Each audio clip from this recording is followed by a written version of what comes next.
Disclaimer: the information and education material contained herein is meant to promote the general understanding and dialogue of GAN's processing.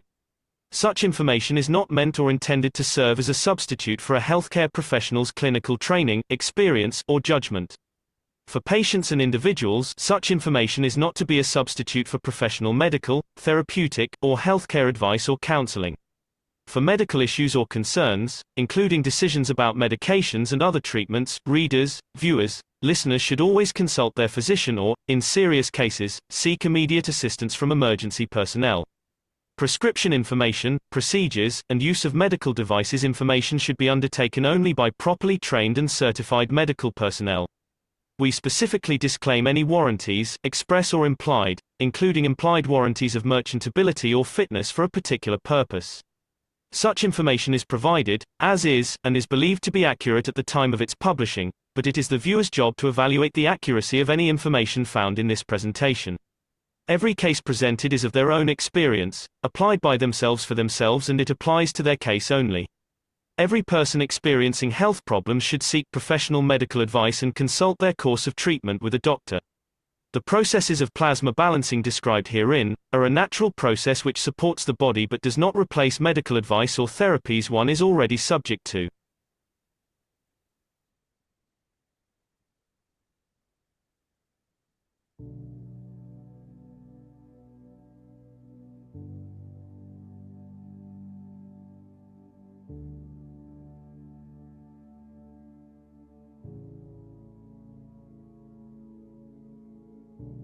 Now we have opened what I call the final stages of man to understand. Now you have to understand you have no choice.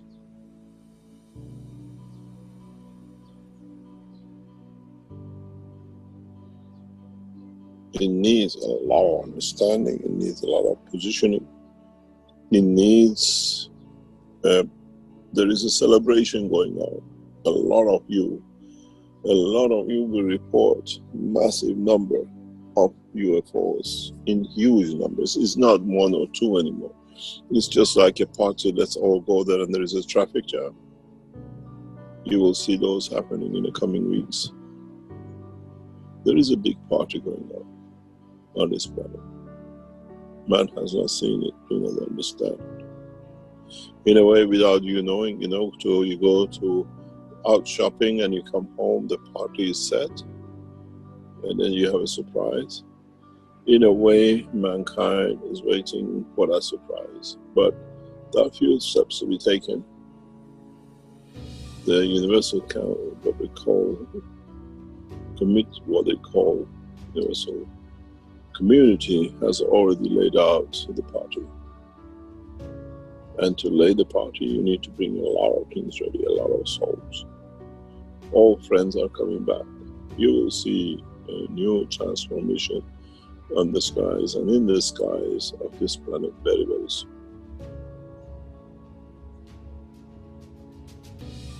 We changed the whole structure as of last week, and we brought a new dimension.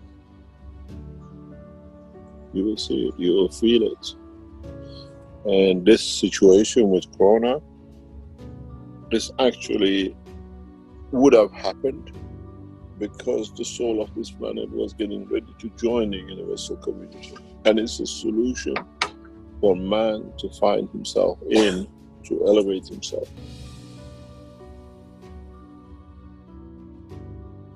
This is a universal council teaching. This is what we call one nation, one planet, one race. And in so many ways, we have made one of you, but we have joined you to be one of the totality. It's a birthday party.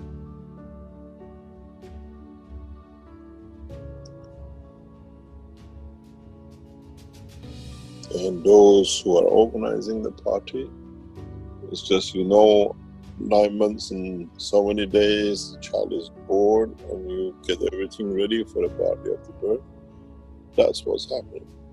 For the coming weeks, you will see more and more activities in a very strange way, in a huge numbers. And some of them There are single souls who left this planet thousands of years ago. They're coming back. They're coming back to welcome the new child. These lights you see in the skies, which will appear as single and hundreds of thousands to come, many of them, they are not UFOs. They are the souls who left this planet and come back. They know it's the time to celebrate. But mankind is blind. And no radar can see the soul. If the radars could see the soul, every day millions of people who die and get born. Why don't the radars don't show? The souls leave.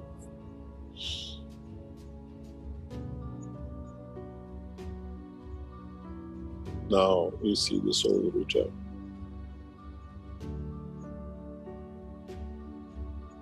You see the light. And mankind has to understand. You have no choice. We have left you no more choice. We left it to you lot for some millions of years, and you did nothing but just mess it up more and more.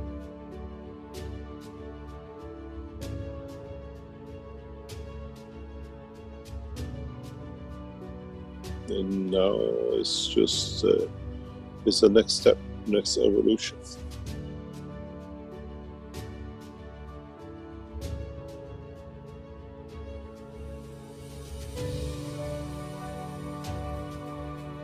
But how far, how much, to what extent mankind is ready for it is a question for the man to ask himself.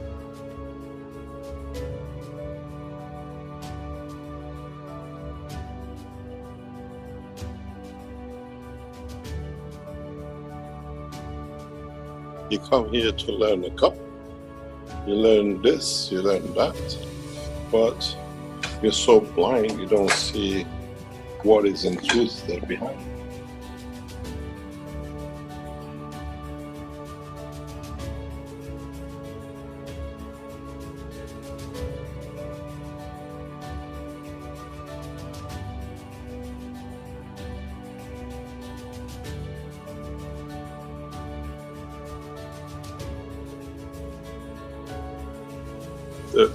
The reality is, and this is the question I asked yesterday as well, is the soul of the man as a man as totality ready for this transformation?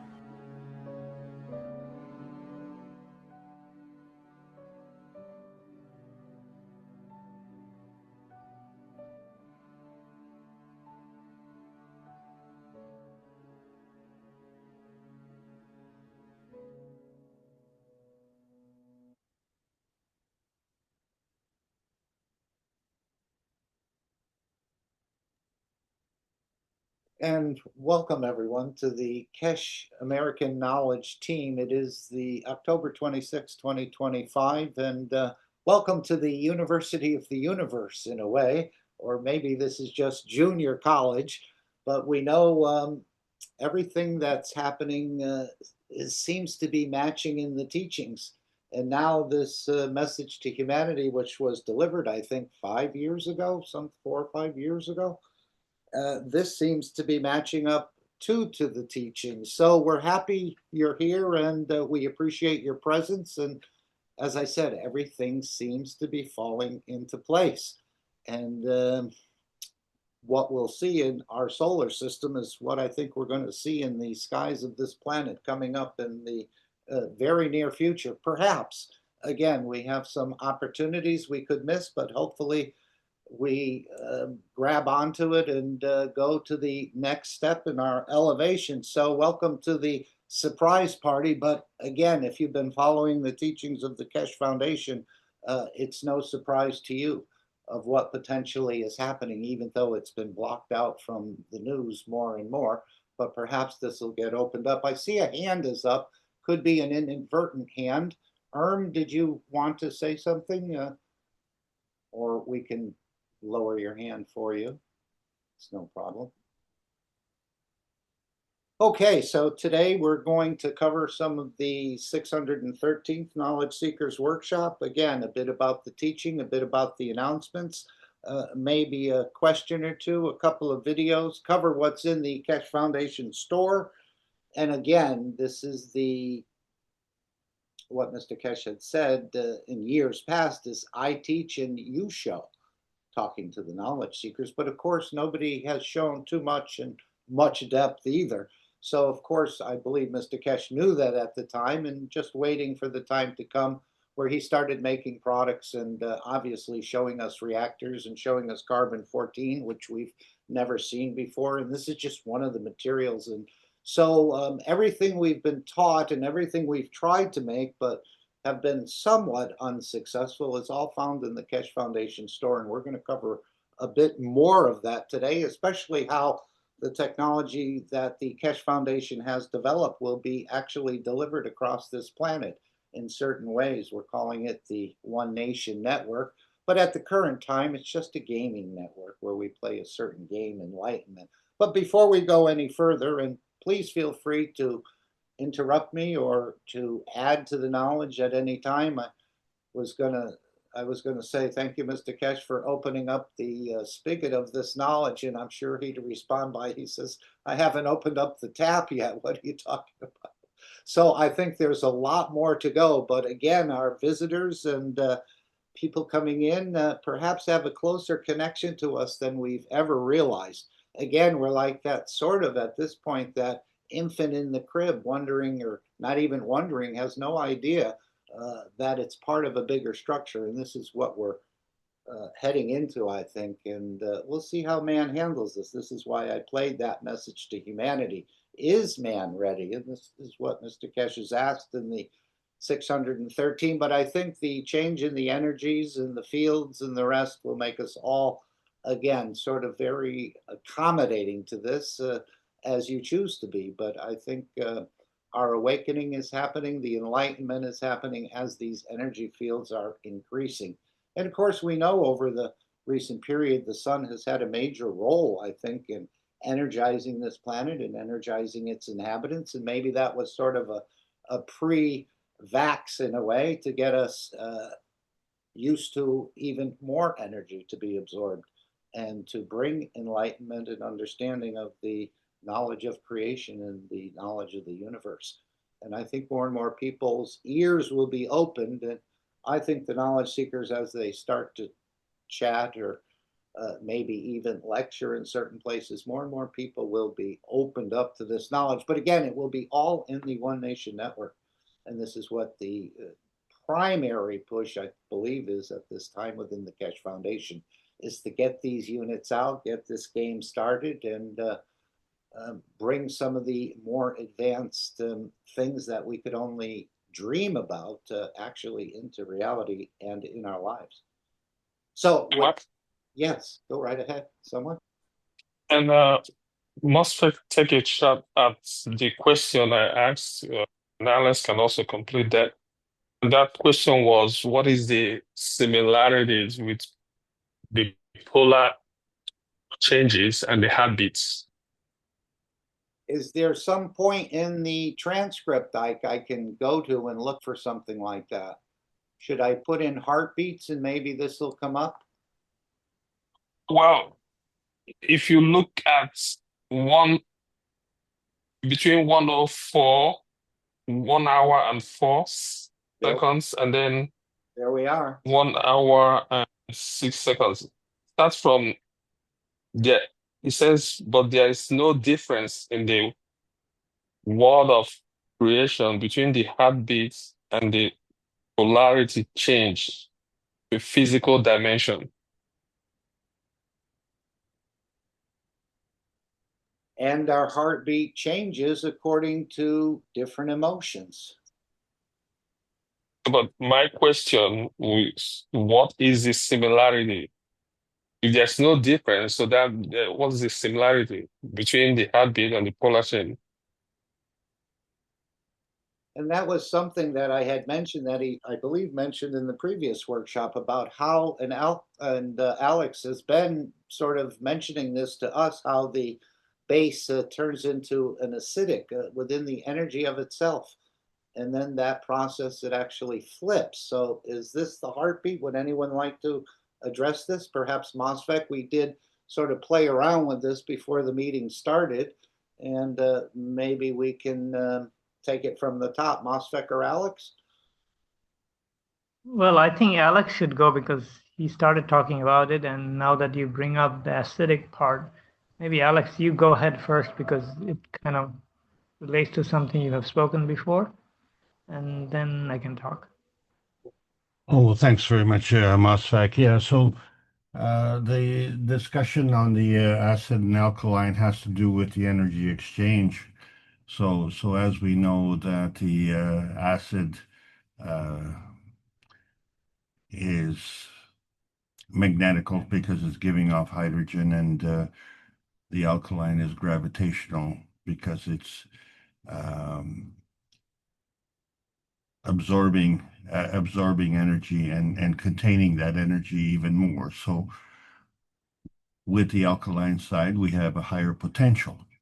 And with the acidic side, we have a lower potential, but we have a higher kinetic force. So the exchange of energy is what it's all about. And what causes this exchange of energy? So the main thing, of course, is that to have a reference, you have to have a gravitational stability. That is a MAGRAV condition. So the MAGRAV condition maintains its magnetical gravitational relationship. And although it's a two-way street, one side, one pole is clearly the emission pole, and one pole is clearly the absorption pole, even though both poles have this dual function. So if we say that the North Pole represents itself as the emission pole, in order to facilitate a heartbeat, and then there has to be an emission of energy. That energy is part of the containment, and it has actually added to the MAGRAV stability. So we maintain the MAGRAV stability, but we have excess energy, and energy is positive. So now there has to be a contribution, and that's the emission.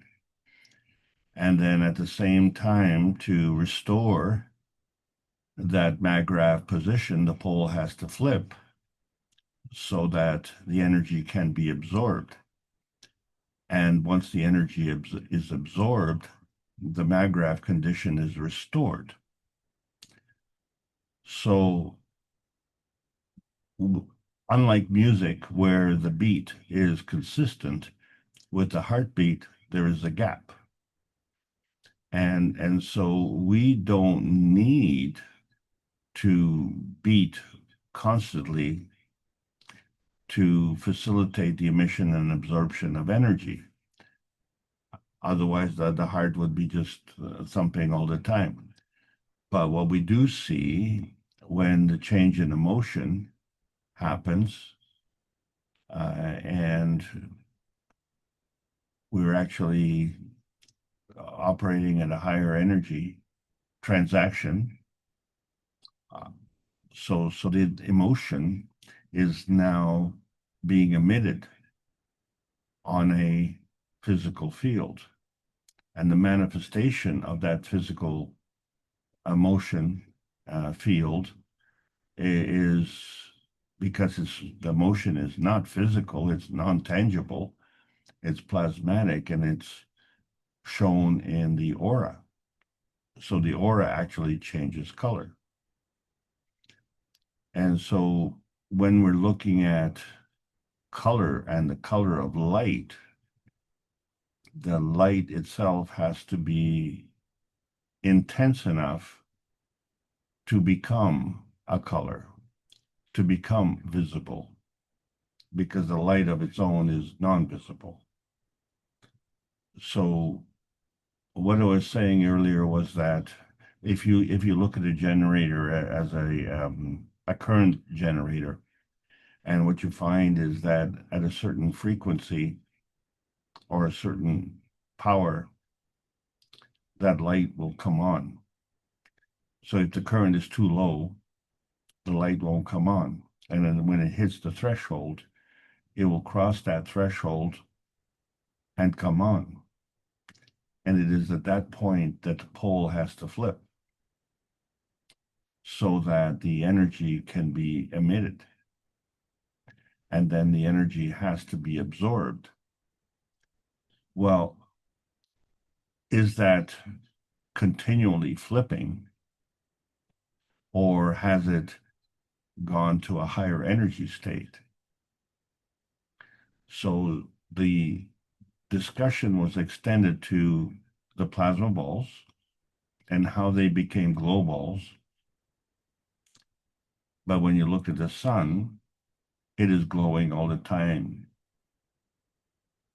So we don't see the sun turning off and then turning on. It is constantly glowing. So what that means, it is constantly emitting.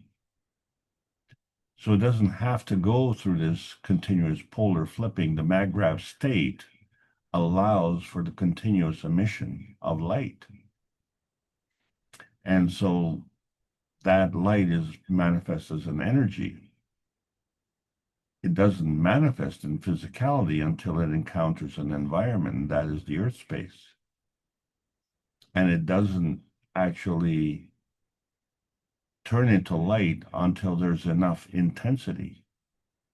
So obviously the earth is being shone on by the light from the sun constantly.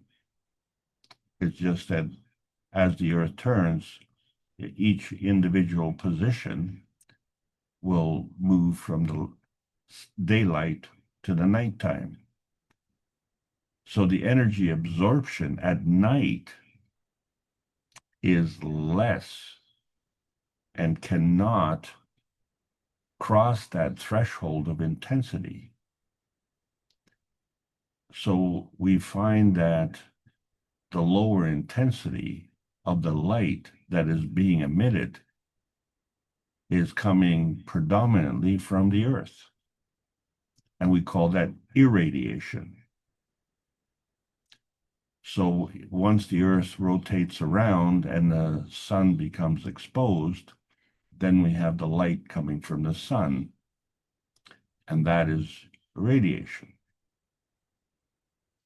And so the crossing of the threshold is the manifestation of this radiation. And so that is the difference between the inanimate and animate objects. So we've been confronted with the fact that a stone has a mag-grav containment field and that it has a soul, but it is inanimate. It is dependent on an external force to move it. So you could pick up that stone and carry it or throw it, and that's how that stone will move. But we can move on our own. So we have a higher energy state as an animate being. So we have the ability to work in different energy states. One is the radioactive state, and the other is the physical state of vibration. And the heartbeat is a fundamental part of the physical exchange of energy. So in order for the beat to happen, there has to be a polar flip. But then in that gap, the heart can maintain its mag-grav field containment because it still exists and is still exchanging energy. So the absorption of the energy comes from the cosmic feeding, and the emission of the energy is from the distribution to all the cells in the body. But it's not restricted to the physicality because it comes in different energy states. So you as an individual can maintain your mag-grav containment field but you can exchange energy at a higher energy state with another MAGRAV field, say a spousal partner. And so that would be the currency of love, because it's non-tangible and non-physical. So we have this duality, and it's to understand this duality and how it operates. And we're only looking at it from the physical point of view, but we have to recognize that just as you don't walk around with a feed bag constantly, you feed intermittently with food. That's how we've been accustomed to on this planet. But the cosmic feeding is something that comes in between. And if we were to change our point of view and understand that the heart is not a pump that pumps pressure, but is a heart that facilitates the exchange of energy, then we can understand that the whole feeding principle is the absorption of energy from the cosmic feeding that comes from the universal energy states and manifests itself in the physical state on this planet. And this is how we can continue to exist. It's just that we have adapted to one kind of system. Now we know that there's another kind of system. And so we're all going through this change in perspective because, we have been conditioned all our lives to depend on one single source of energy, and that is the consumption route. But, we've been ignoring the catalytic route that the sun has been demonstrating every day. So I wanted to tie in all the terminology so that we understand the reference that energy is positive, energy is always in motion, and there's an emission and an absorption. And so that relationship is continuous.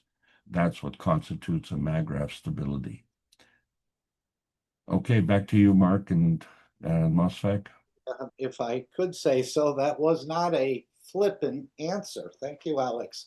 Mosfeq, would you like to share your angle on this or the way you view this question? Ike, maybe you want to restate the question again? That was quite a lengthy answer by Alex. Ike, are you with us? Yes. No, yeah, it's understood. What Alex is tying it in together, and it's better explained the way sometimes you gotta connect some of these things we know, and then you see the bigger picture. So it's all connected.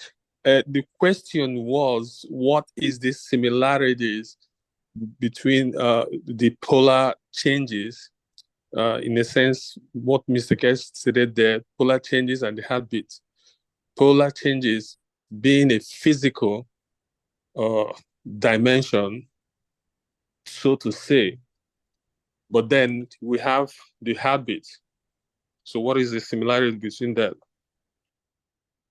Thank you, Ike. Mosfeq, if you're still here and you'd like to address. Well, the heart is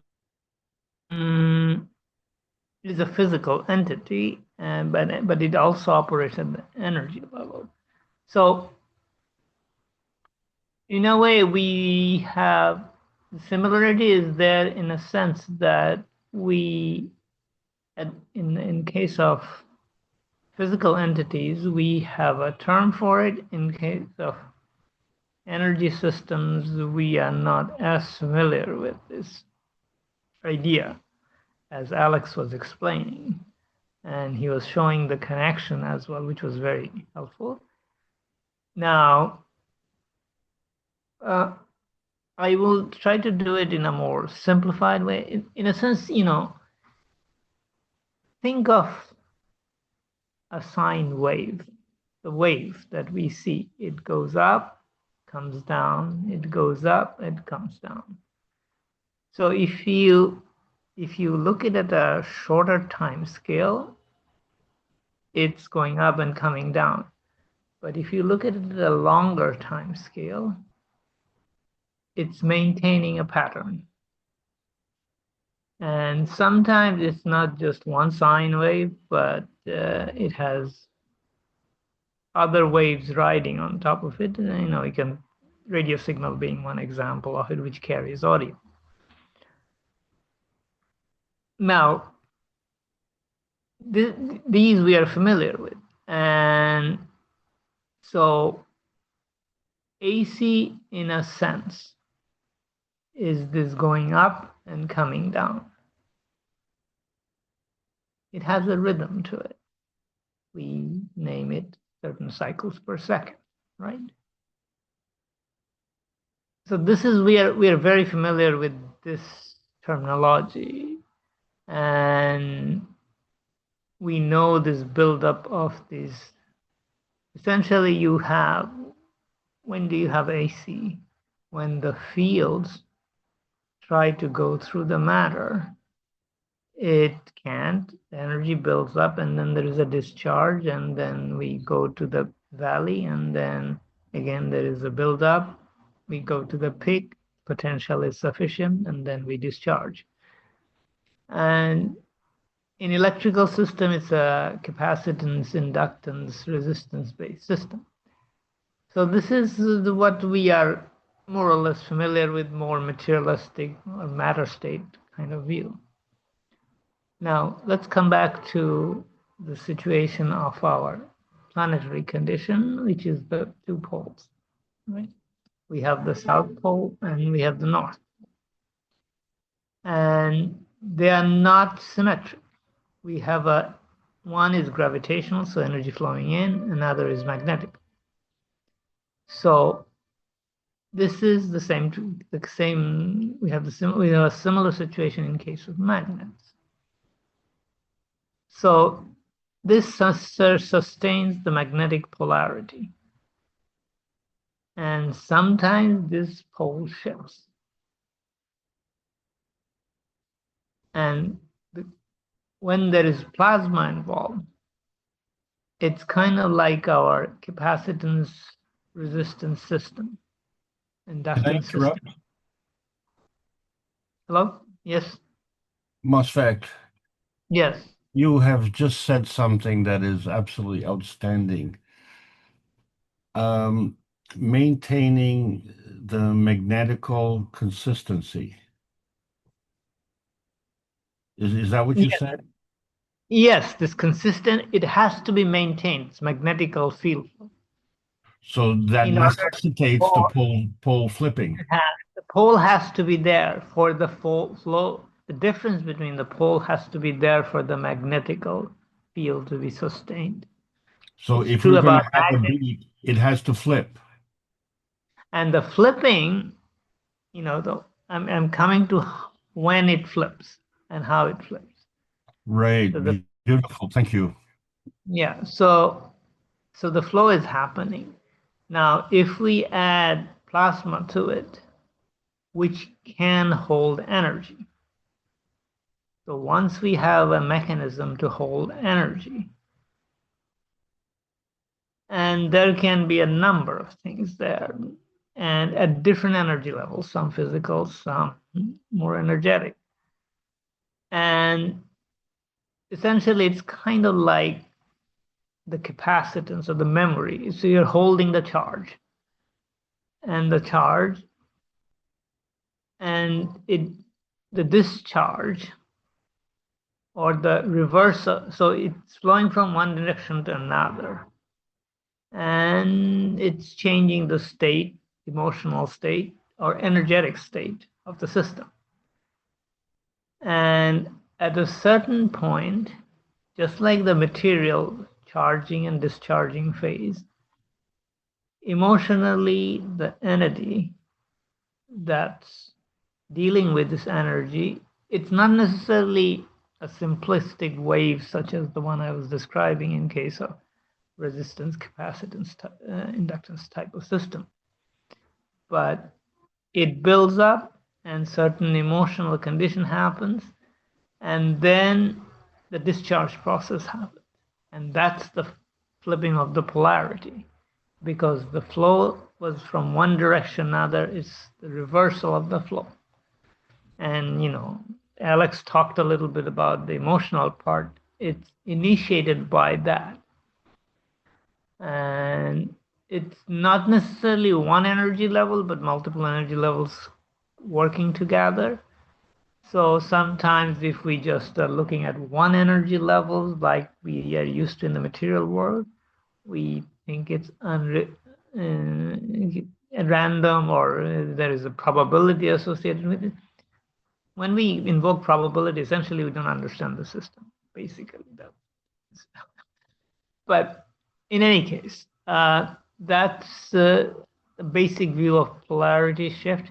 You have to have the memory system, which is essentially the plasma.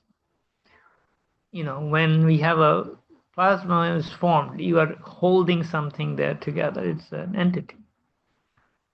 So in order for this flipping to happen, that plasma has to be there, and the emotion that is generates has to come into operation for the flipping to happen. So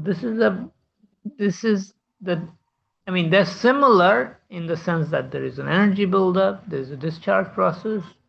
However, in case of an energy system, it has some of its own attributes, unlike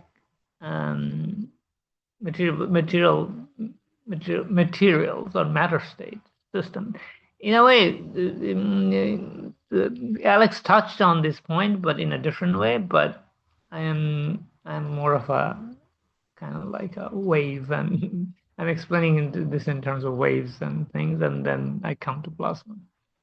So I hope this makes some sense, and if not, I can go more into it.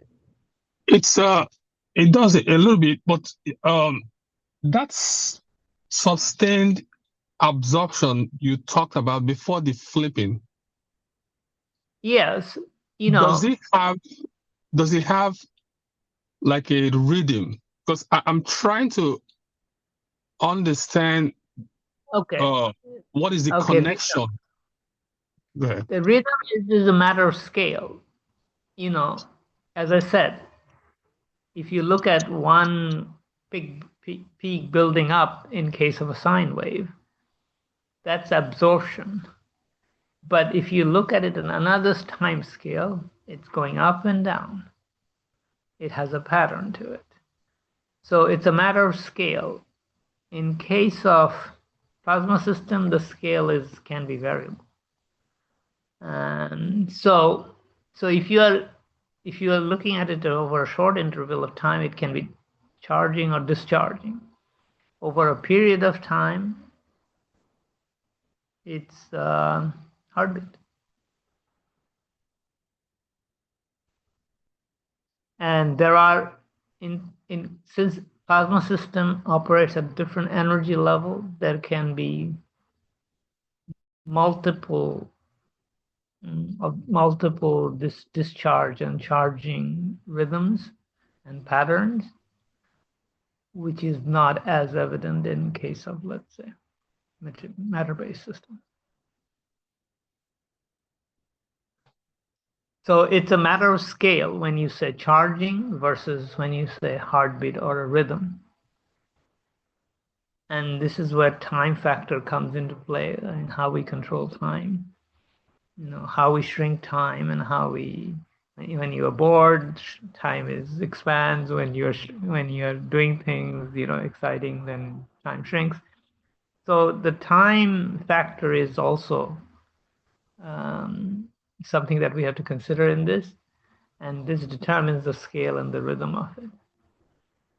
So I hope this makes a little more, it adds a little bit clarity to the whole situation. So I'll stop here for now. Thank you so much. Thank you. Okay, thank you all again. And there was, I felt that this workshop 613 was really packed with a lot of new information or new enlightenment, I would say. So I'm not going to try to cover it all, but we are going to cover parts of it. And again, I think there are things embedded within the workshop that as you listen, you become in tune with what is being, maybe slowly and gradually become in tune with what is trying to be transferred in these workshops. But let's go back to confirming our ethos again. Yes, Gail. Yeah, I want to ask Alex, you mentioned something about there is radiation of light from the sun, but I thought it was in conjunction with the friction between the magnetic fields of the two entities. Is that, am I missing something? As far as friction is concerned, that is really a very physical thing. And so we know from that friction that it will, not only create heat, but it'll create sparks.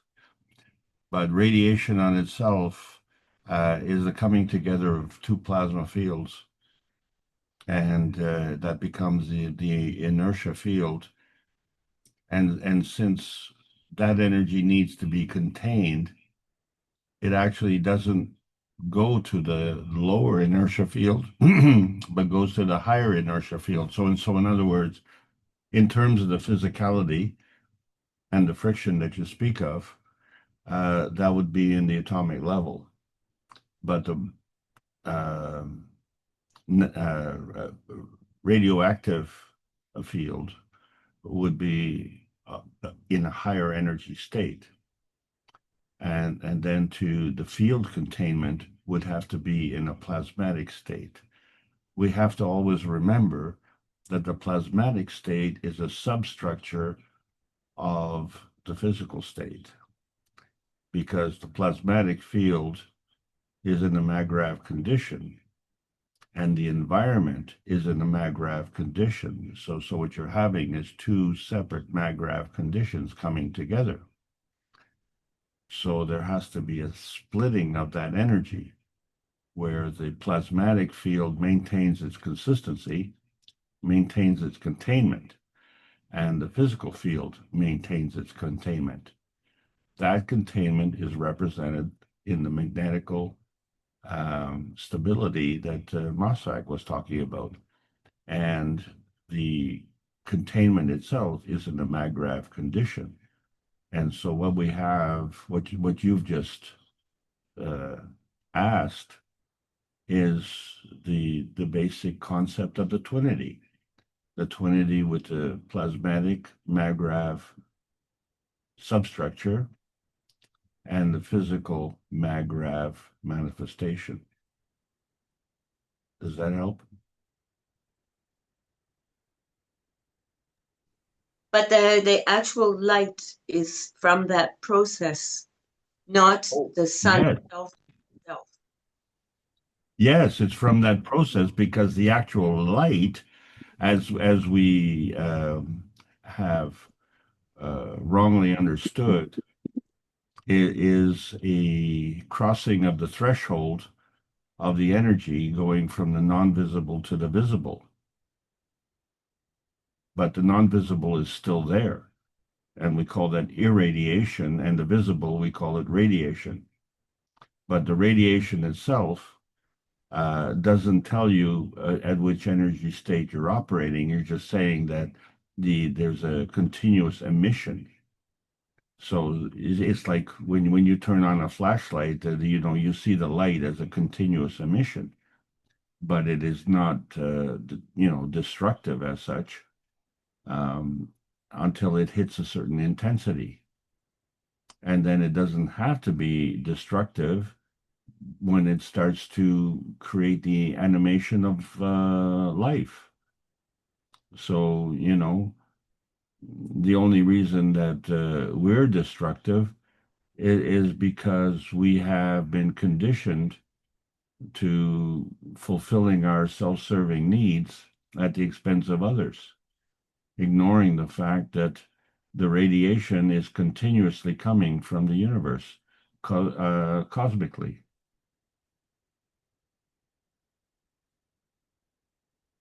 Back to you, Gail. Alex, I'm not going to compete with your way of explaining. I was just trying to clarify in my head. I know the process is slightly different than what I was thinking, but it does come from the interaction. And Yes, then, yeah, okay, because then that for a that's moment, fundamental. Fundamental it is that interaction, and we don't always see it because that interaction, due to the conservation of energy laws, can come from a higher energy state and manifest in a lower energy state. And that higher energy state would be non-visible and non-tangible, and the lower energy state would be visible and tangible. But we have to understand that there is a near state of plasma condition, which is part of the matter state. And the foundation has moved to the energy state of the plasma, which is not in matter state.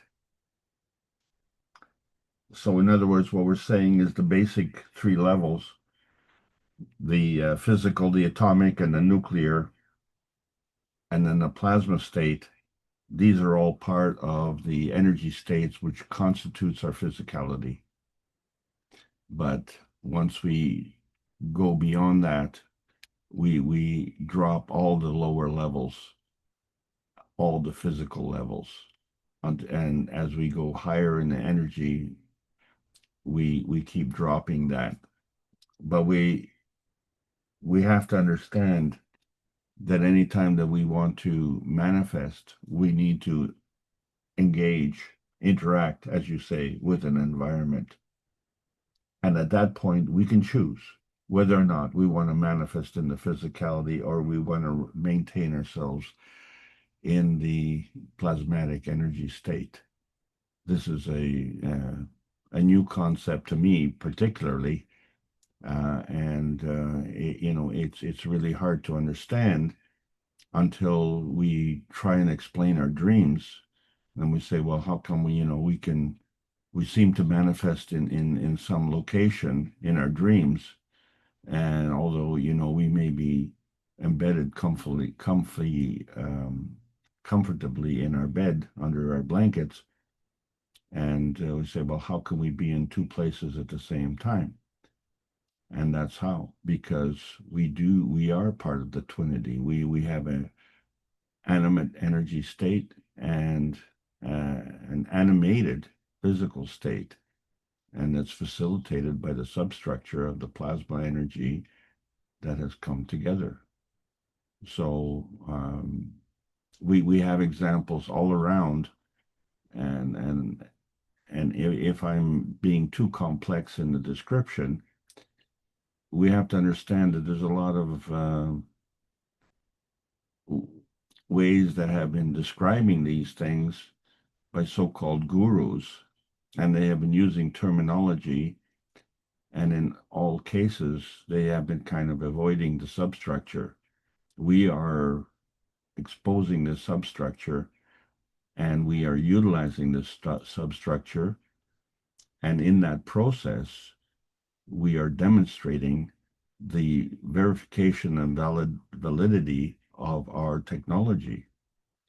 So if we are manifesting in the practical applications of the plasma science and successful in that, that means our understanding of that science is accurate. And this is where we're having the conflict, if you will, with the mainstream that is reluctant to change in its point of view because it kind of undermines their knowledge, if you will, and their prestige. But that is not our intention. Our intention is to bring peace on this planet because the rest of the universal community is waiting for us, and we cannot operate in the universal community with our, shall we say, myopic point of view. We need to open up and expand our vision to incorporate the non-tangible plasmatic substrate. That's what I would say, Alex.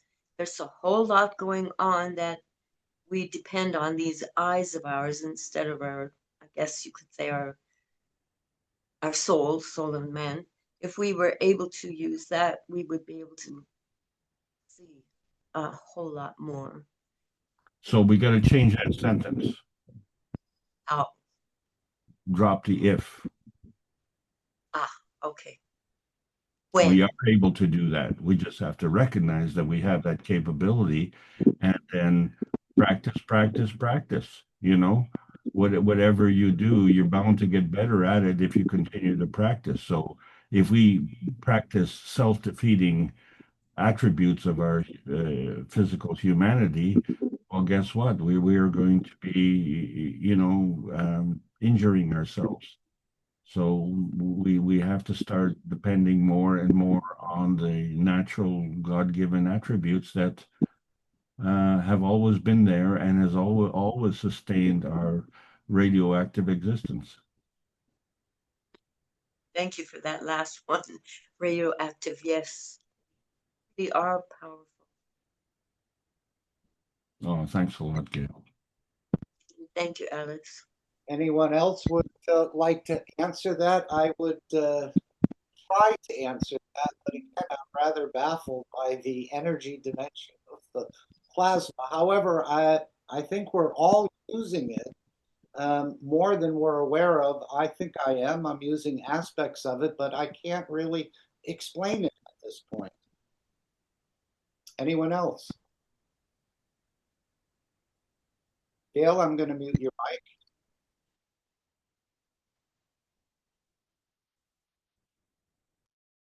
Okay, and as Mr. Keshe has indicated in a number of places, even if we give you the advanced technology without the elevation of the soul of the man or the enlightenment, within 1 or 2 generations, you'll go right back to the same behavior of killing and eating each other. And it's not only the man. So this is our World Peace Treaty. Again, this is part of the ethos, in a way, of the Keshe Foundation. We're adding to man's knowledge with a new science, a new ethos, and a new language. Again, it's not really new. It's the process of creation in the universe, the science, where science meets the soul of the man. But this is the World Peace Treaty between you and your soul. You can find it on the Keshe Foundation. This is the document the world leaders will sign with the pen, or they'll sign it with the pen of their soul, and so won't other religious and other people on this planet. Again, we're not collecting them. It's between you and your soul. And if anyone's feeling peaceful, perhaps they'd like to read this as we reaffirm our ethos. We're here to serve and not be served, and of course, respecting all life on this planet and across the universe, which right now, as Mr. Keshe said, we've learned aspects of the transmutation, but we haven't become a fully peaceful man. And this is part of what we're growing into at this point. So would anybody like to read our World Peace Treaty?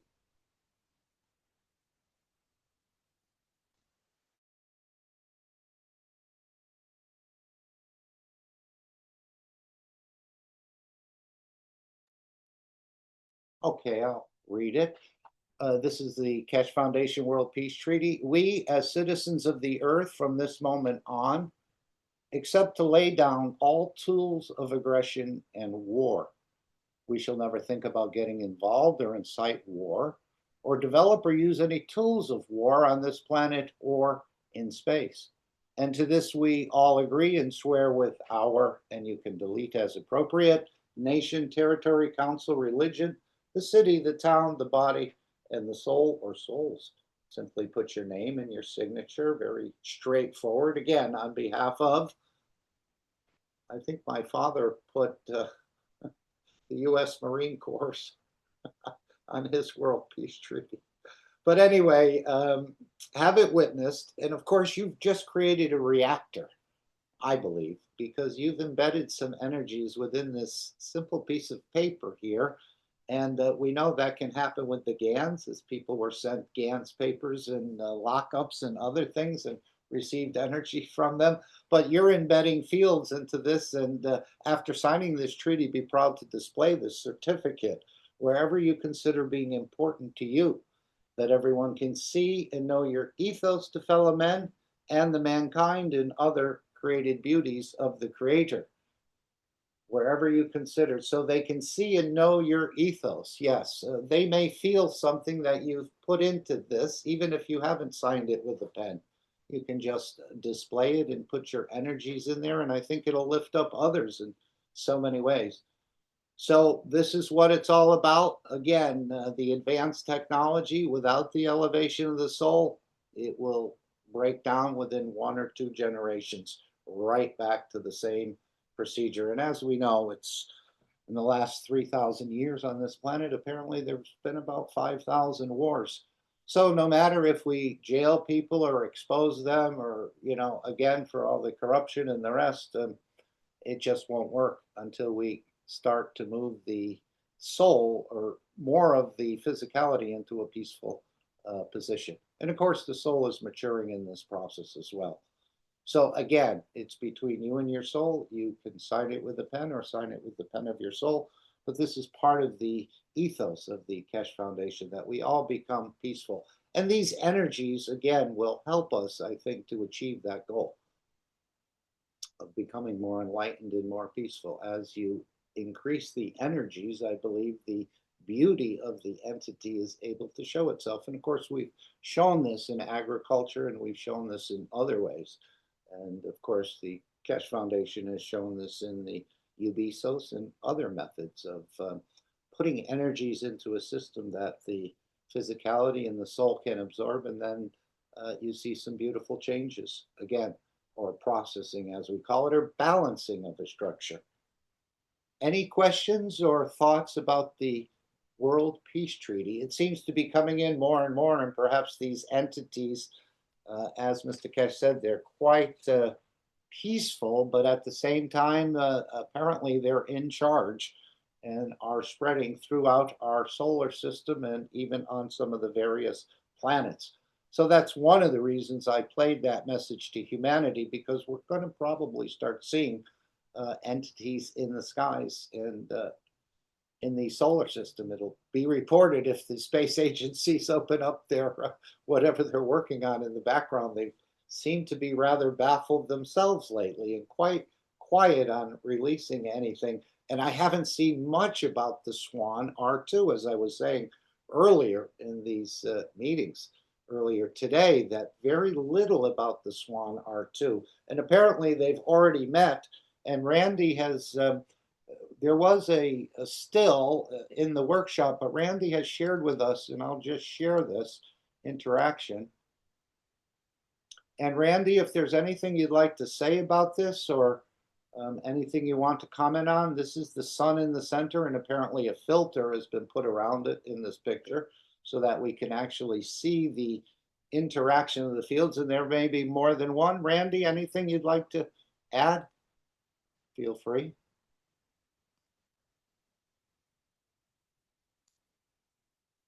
Okay. Let me just play this little clip, but this is the interactions and some of the energies. And as Mr. Keshe said, this is a very caring race. If they did it on this side where the Earth was in this view, we probably couldn't be speaking today, because the energies would overwhelm some of the computer or satellite systems on this planet.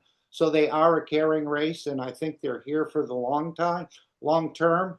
And there's going to be some interaction with humanity and this other race, where he said maybe we can explore the universe together, and not with the animalistic behavior we see in the man. So this may be some time for processing this, but this was certainly a nice one. It's almost when they show the sperm and the egg, in a way, or the sperm is being ejected in the womb. This is a very similar event, apparently, that happens. And Mr. Keshe said he was wondering what planet was behind the sun at the time, because he said this one of these planets had a huge interaction. And Ed earlier, according to his understanding, it was Mars that was behind there. Anyone want to make any comments on this? And of course, as Mr. Keshe proposed to us, is this the way we were seated when Earth was in the position of Mars? So apparently they've been down this road. If you can put up that drawing, or I think it's something put it up, then we can see. Can you see it? I thought I just brought it up. You can't see it? It's highlighted. Is that what you're referring to, Ike, this one? Are you there, Ike? No, no, I mean the location of the planets where I think Ed sent you something. I saw. He put it in the Sure, Telegram. I didn't Telegram. Yeah, I didn't download it, so I don't have it. Yeah, that would have been helpful to Sure. others to look at it. Just Yeah. imagine the Earth is on this side, Mars and the 3i and the Swan, R2 are on this side, and apparently Mars was certainly given quite a bit of energy, how much of it they absorbed. But this is from the Earth side, and we see the aurora, and we see the interaction of these fields. As Mr. Keshe said, they're rather subtle in a way. They're creator fields, and they're not, but he said these two objects, or 3i, is perhaps getting our star dancing a little bit more. So this is just 11 seconds, but you can see the massive, and apparently there's more. That's why I was saying, and we've seen this in the creation of GANs too, where we see the interaction of fields and so on. I photographed some of that, and Gianni has shown it many, many times. But this is the interaction of the two. Is that correct? Is this what everyone understands? They've already met behind the sun? Or is this just the 3i? Okay, there it is. Thank you, Ike. Go ahead. Go ahead, Ike. We see your screen. Ike?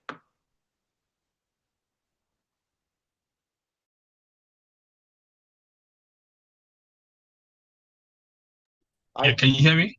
Yes, yes. Yeah, can you see on the screen now? Yes, we see your screen. Okay. No, I just wanted to bring it up because you are talking about it. Okay. So that was one. Am I sharing? Yeah. Am I sharing that correctly? Do you see the stuff? Perfect. Okay. I'll take it down now. Sorry. No problem. Thank you. Let's just reshare. Thank you. I can do that from this screen, I think. So anything, again, this is the beautiful interaction of the egg and the sperm in a way, and there may be a number of pulses, and the sun has been preparing us, I think, for this, the soul of this planet and the Earth and its inhabitants as well. It's almost, I was using that example, if you're fair-skinned and you just go out into the sun, you could get a tremendous burn. But if you build up gradually, a few hours a day, a half an hour a day to begin with, and then the skin starts to change and is able to handle those type of fields, you can go out in the sun for hours and hours, and it's more enjoyable than getting burned. So I think this is part of this whole process. And again, they seem to know exactly what they're doing, and it's matching quite consistently with the Keshe Foundation teachings. And as Mr. Keshe played from the 611, what he drew, that aura around the sun, is exactly what we see here. So thank you, Randy. Anything you want to add? I'll just play it. It's only 11 seconds. I'll start it one more time. And we may see some different colors here as well coming.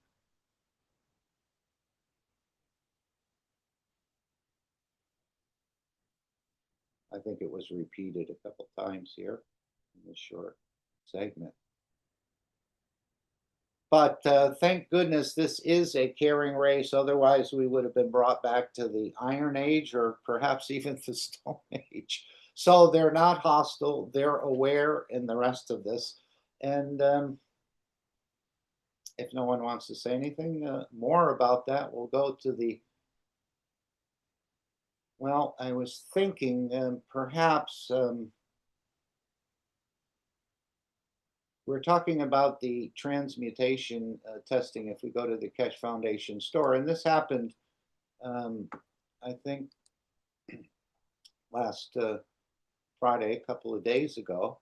And I'll just come up to this transmutation test. We don't know if they're going to continue, but this is just another way to keep the Keshe Foundation free. And as he said, they've developed some sort of communication materials, which I think they tested on Friday. He said, we've made you the captain like 3i.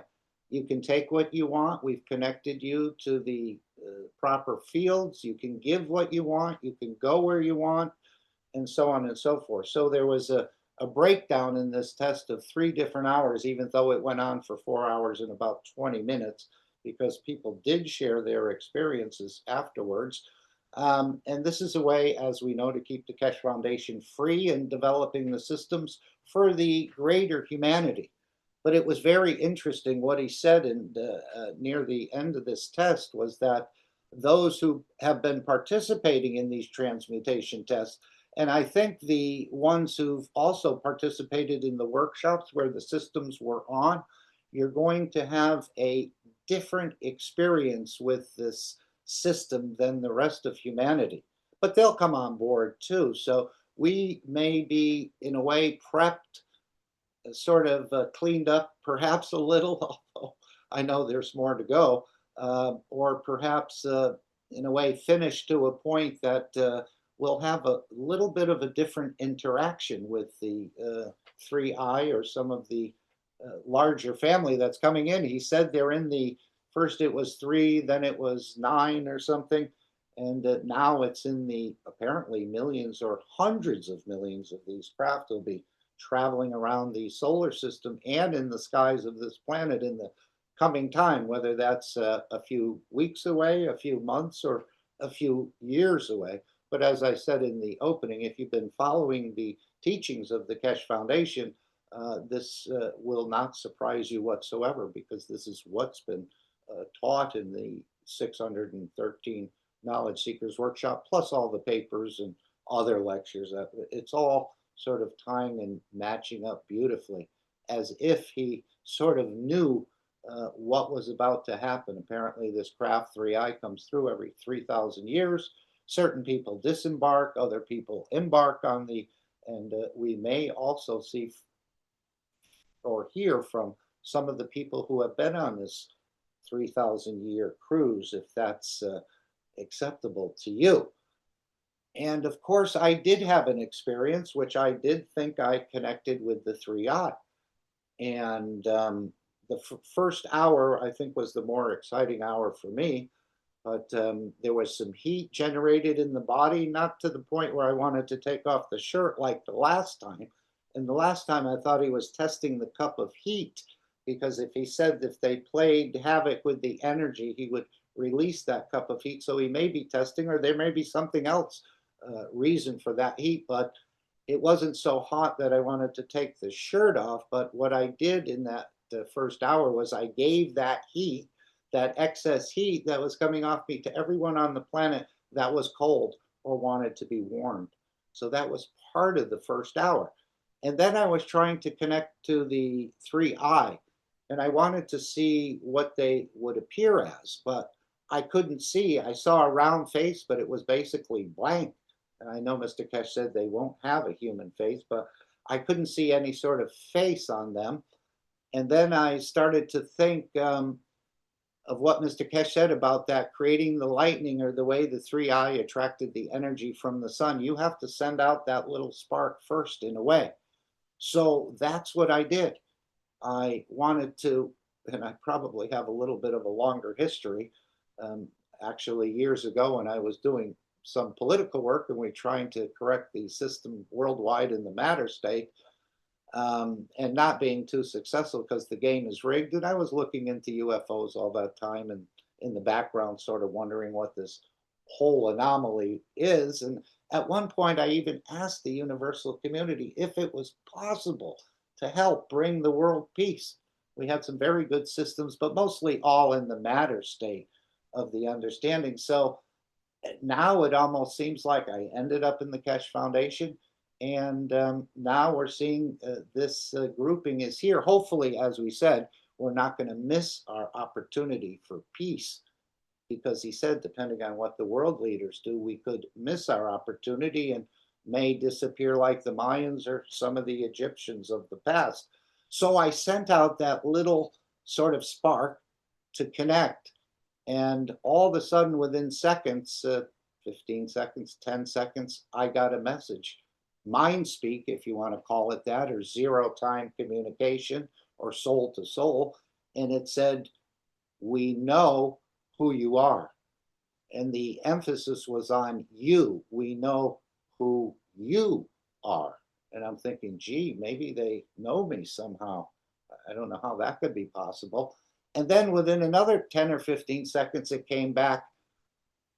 And the emphasis was on know. We know who you are. And I was thinking that meant that they know who humanity is. And I'm thinking, gee, that's maybe possible. As Mr. Keshe said, perhaps we were seeded this way in the past.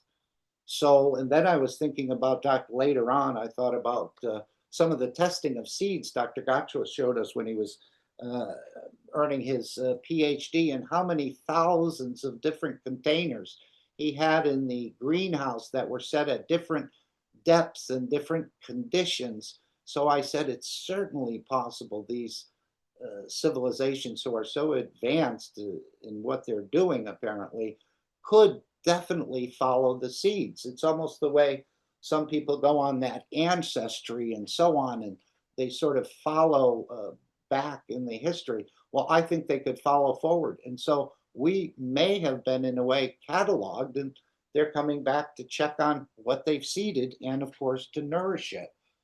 So I felt that I had a definite within the brain or within the mind that communication twice with the 3I. Nothing since then. And again, Mr. Keshe thinks that sometimes we put more into these transmutation tests, and he says, why aren't you doing it all the time? Well, don't say it just happened to you in the transmutation test. You're already doing these kind of things. But yet I guess it becomes more real or something within these tests. But he did develop new materials to make some of this happen, I do believe, and the communication. And again, so that's our transmutation tests. Whether they'll continue or not, we don't know. He said this is probably concluding, but there may be more tests. He said that this has confirmed most of what we've put forward over the years. And again, what that actually means, I'm not sure.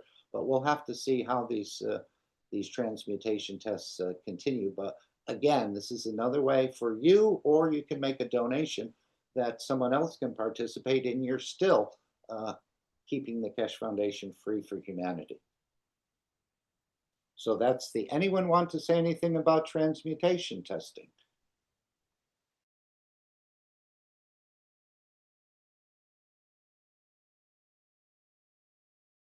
And again, sometimes this energy dimension baffles us, but it also baffles people around us, and they may not take it always in the correct way, thinking you've gone off your rocker. But again, this is part of understanding our energy dimension, which we've always been using, just never acknowledged it. And now more and more, I think as the fields start to elevate, we're all going to become more aware of this dimension that we call the dream, or that we live in, and we flip back and forth more of the time. And we're understanding, again, our true nature, which is the energy dimension.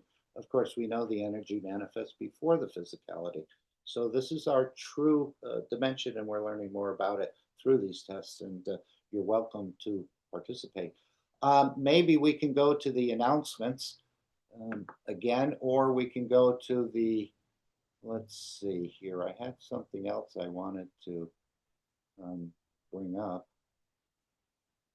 and that was about the One Nation Network. Let me just bring this one down.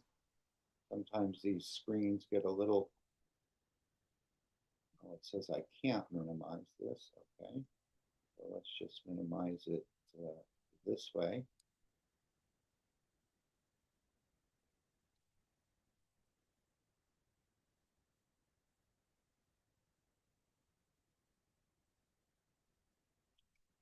And of course, so he answered a question about connecting with the 3I Atlas. Someone was asking about making a reactor and with tritium or some other materials or a star formation. And let's hear how Mr. Keshe addressed this. Again, pushing us towards the energy side of things.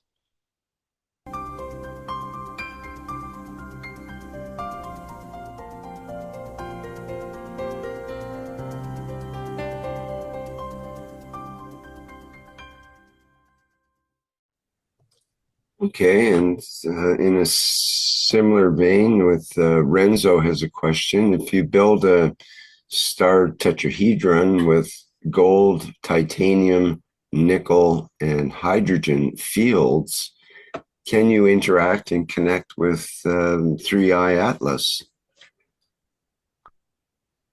Hi, let us know if you're still here. This 3I, it is a living control system, highly intelligent. What we've seen, especially in the past, if the reports, what is coming from different agencies and groups is correct, that it has split in two equal halves, and they said, oh, the sun has exploded into pieces. No, it's very controlled. They move the two units. If you explode, you go in different directions. The new parts are moving in the same direction. The number of what I call the children has increased in a drastic way, which is more sub-satellites. And one is supposedly heading towards Earth, which is actually carrying on with its own original line that will meet.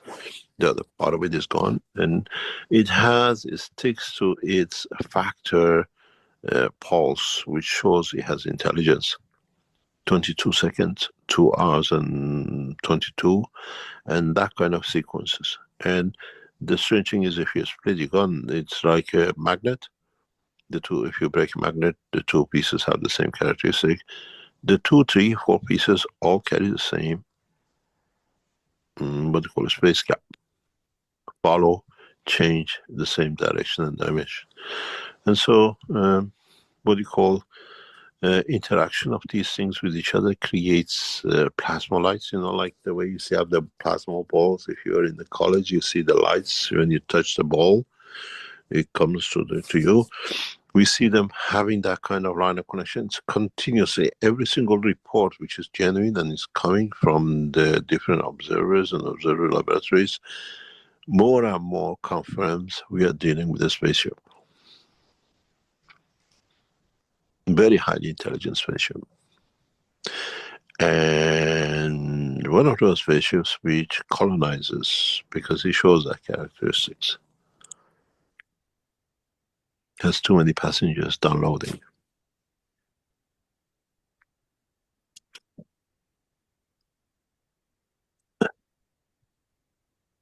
You have to understand the process of creation of the soul. Then you don't need nickel, hydrogen, and the others. You create the soul. Stop being physical matter state. Work with energy, you can get what you want.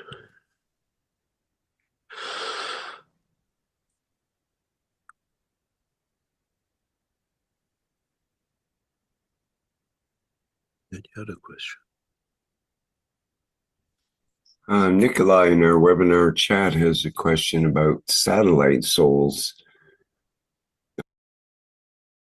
In satellite souls, you can find, well, I didn't find it in the Keshe Foundation store, but you can sign up to be a satellite soul. Write to info@keshe.foundation and allow your energies to be used for the elevation of the others.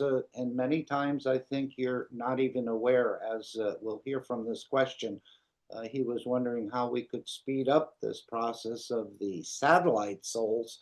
And as Mr. Keshe said, since you signed up for that, you've given permission for your soul to be used without you even sometimes being aware of it. Maybe that's more of it. But let's hear that question as well. But it's. I have a comment. Yes, please. So Mr. Keshe is saying work with energy, you can get what you want. Addressing the guy trying to use nickel and all this stuff. Mm-hmm. In a sense, working with energy we have to know what is the pattern, so that way the physicality can be confirmed. The question I asked about those similarities with the heartbeat and the polarity change, he's alluding to the fact that those two events are process of creation. So, and I see creation that if I want something like a new bird, I don't have to get nickel. I'm using that as an analogy. Get nickel and this to whatever. I can work with energy. But then working with energy has some type of fingerprints that you could understand and repeat that process, and then you get that your confirmation physicality that you want. The heartbeat goes in rhythm. The polar changes is all pulsating.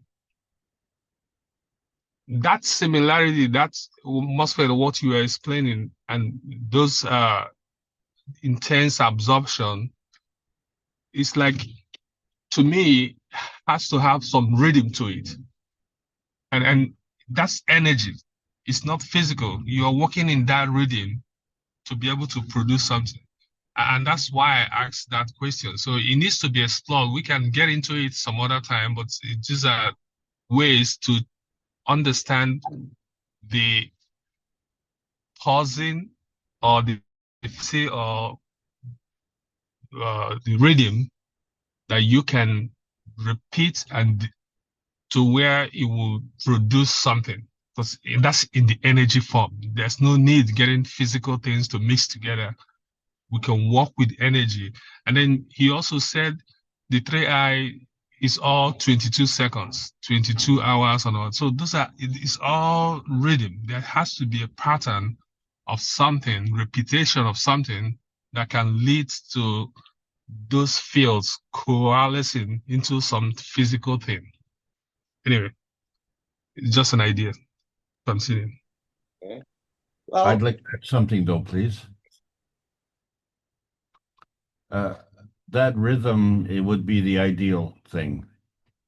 And in our society today, we have a lot of disruption. So despite that disruption, we have the ability to, shall we say, adapt or persevere. And it's bound by our determination. So that determination comes from our inner space, our inner rhythm, and that is always there, manifest until such time as we can't sustain it any longer.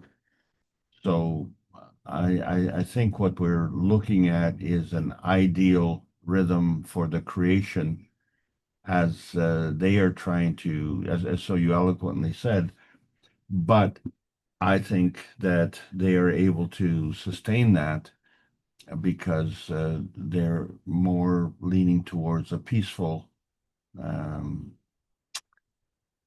shall we say, approach. And there's every indication that they are peaceful because they're taking extreme care, because what we see is that radiation that they are manifesting is actually dangerous to our existence. So in order to not be that destructive, they put the sun in between to act as a sink, as an energy sink. And the sun can definitely absorb that because it not only will absorb that energy, but it will translate that energy into a radiation that we can make use of. Back to you, Mark and Ike. okay, let's just hear a little bit more about the satellite soul. Is there anything that those who have signed up to be satellite souls can do to support the process we are currently in as mankind? You are already in it, you don't know.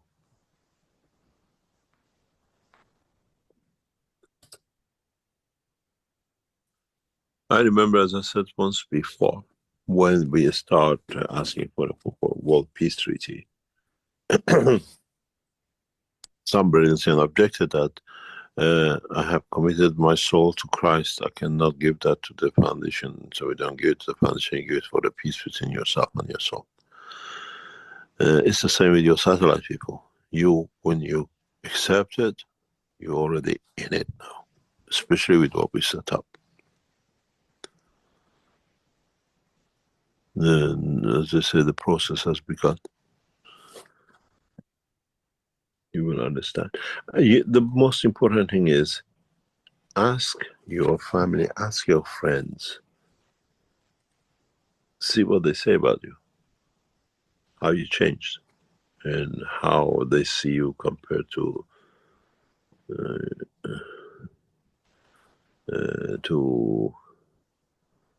the past.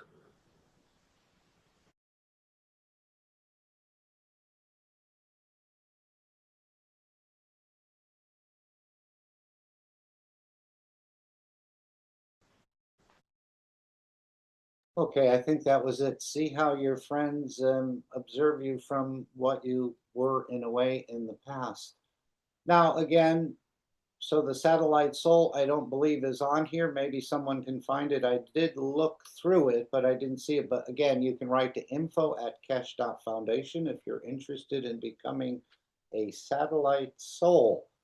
Now, the next part I'd like to cover is, again, the Keshe Coin ID wallet and the One Nation network. And I think, well, Rick played this during the workshop, so maybe we can just go to that point, and then he goes into more about the One Nation network, if I can find it. I think it's over here, perhaps. Let's see. And here. And I don't think this is the correct. Yes, it is. Okay. Let's increase the volume. And again, the whole structure of the Keshe Foundation, the transcripts, I believe, the workshops, the store, and many, many other things, papers and other things will be slowly added. This is a gaming network. We're playing an enlightenment game, and this allows you to earn credits in a way to shop in the Keshe Foundation store. But this is all going to lead to a much bigger work. As Mr. Keshe said, all the technology is hidden behind this game in a way. So, and he said that publicly, so I'm not saying anything new, but right now it's not a cryptocurrency and it's called a gaming coin. But let's hear a little bit more about these units, which he's talking about, even some that would put it in the ocean, some sort of waterproof version of it.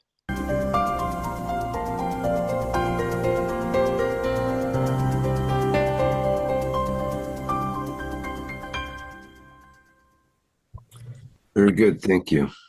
There's something I forgot to tell you. Please, when you receive your units in next 4 or 5 weeks, or maybe sooner or later, please do not do anything with it but just to plug it.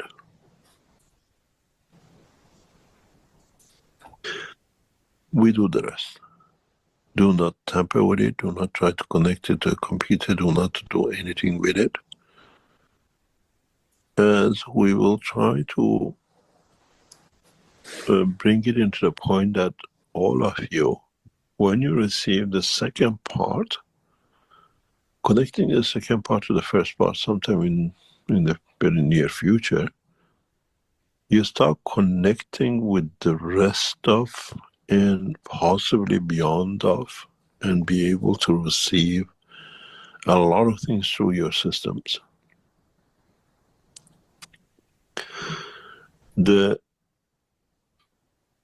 first part is a man-made part. Second part is connection to the universe. And don't touch what you receive. Just plug to where it says and stay with it. Don't touch it, don't play with it. And see what changes it brings to your life and the people around you. We need it for you to understand. When you start receiving your second part, just take it out of its package and connect it to the first part, and that's all you need to do. And it has a structure of energy like a soul. You tamper with yourself. And then maybe you can release yourself from eating and the rest of it.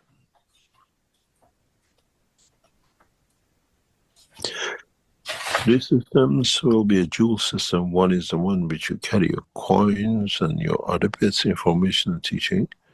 And at the same time, it carries a dimension of connection to what we call universal teaching.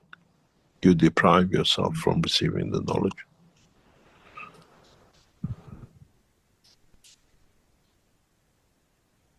Any other question? And of course, if you can't afford a One Nation network, you certainly should be able to afford a wallet or a Keshe Coin wallet. This is where you would have a secure wallet confirmed with biometrics. I think the palm and the iris scan will be one, but there may be more. They may have other ways to tell if your coin gets lost or stolen, that the system will get shut off, so it won't even be worth anyone stealing the coins. Any question on this game? As he said, some people may make a living at this. So this is definitely a way to supplement and, of course, buy things at this point out of the Keshe Foundation store. And again, everything Mr. Keshe is, not everything, but many things Mr. Keshe has taught are available that we haven't been able to figure out or have misunderstood the teachings in a way, are all available in the Keshe Foundation store. And as he said, from the butterfly to the One Nation network, none of it can be replicated. But you can try and work that way. But to me, this is everything you've wished for is now being added to the Keshe Foundation store, made under the supervision and tested by Mr. Keshe. And the products are well made and well thought through. This is decades and years and maybe even centuries or more of knowledge put into these products. So again, I think our sort of feebleness of just seeing a pain pen and saying, I can replicate that, Mr. Keshe is saying, you can't do it. But you can try. You continue to try and learn about these products. But everything he's taught, everything he's showed us in a way is within the store, made the correct way, not the way some knowledge seekers make things and absolutely don't know what they're doing with it. Or, as we've seen, very few can show very much in any sort of depth. So if you want remember where they had that old commercial, Where's the Beef? Where the lady had the 2 hamburger buns in her hand and one had a beef patty the size of a coin and the other, from the other one that was being promoted, had a regular sized burger on it. And she would say, where's the beef? Well, the beef is in the Keshe Foundation store at this point. But more and more will, of course, be able to do some of these things, I think, in the future. So let's continue. I think he says more about this One Nation network.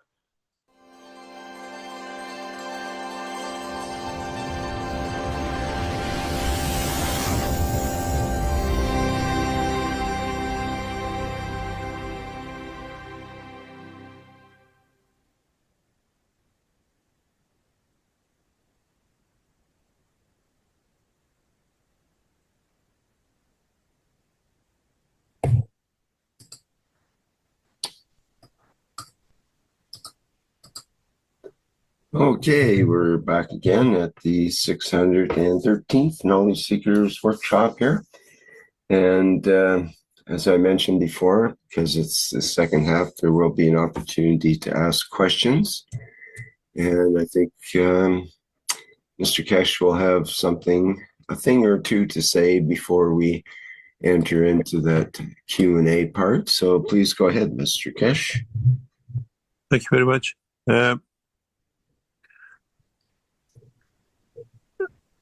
We are hoping by next 2 to 3 weeks to send out the first batches of these systems. Everything is getting ready for it. Hopefully the people are working in the background for the software completed. Once you receive the units, try to connect it to Wi-Fi to your internet, or we are looking for a system registration, which means the unit can carry its own connection directly to a SIM card. This is not a cheap way to do it, but in a way you can take it anywhere, and the system is continuously connected. All you need, you pay a fee for a connection, it's a satellite connection or the system of the internet connection, and doesn't interfere with anything. And that is a system on its own. And again, these look like towers or some of those bigger computers, a desktop type of computer, but it's really rather small, maybe 6 inches by 6 inches and quite tiny, almost like a Wi-Fi router. So it's a tiny device, but collectively and individually, I guess it's made as a decentralized system. So it's not as large or bulky as it looks. I think it's rather small and petite. Us, we have to negotiate to purchase. If any of you want to have that independent system, you can take it anywhere. It doesn't connect to your internet, cannot fall out, and you pay annual fee to the subscription to the what do you call the provider. On the other hand, once you receive, you confirm you received it, then we within weeks send you a second part to add to. Just plug and play, that it connects it to our system, which means we cover, as I said before, the governments cover the satellites and the space above. Earth started from the ground. We cover the mankind from the ground with these units, which means all of us, we are connected to each other. And the system will cover everybody else in the mesh. We create a dome on this planet. And we try to be in as many nations as possible in the first 100 units. That at least there is one unit in every nation. Those of you in your countries could not buy one or receive one, could not afford it, we send you a unit because we have received donations to cover for this. As part of our system, those are you who've been generous to us, have paid for the others to receive. And so in the first 100 units, we try to cover as many countries as possible.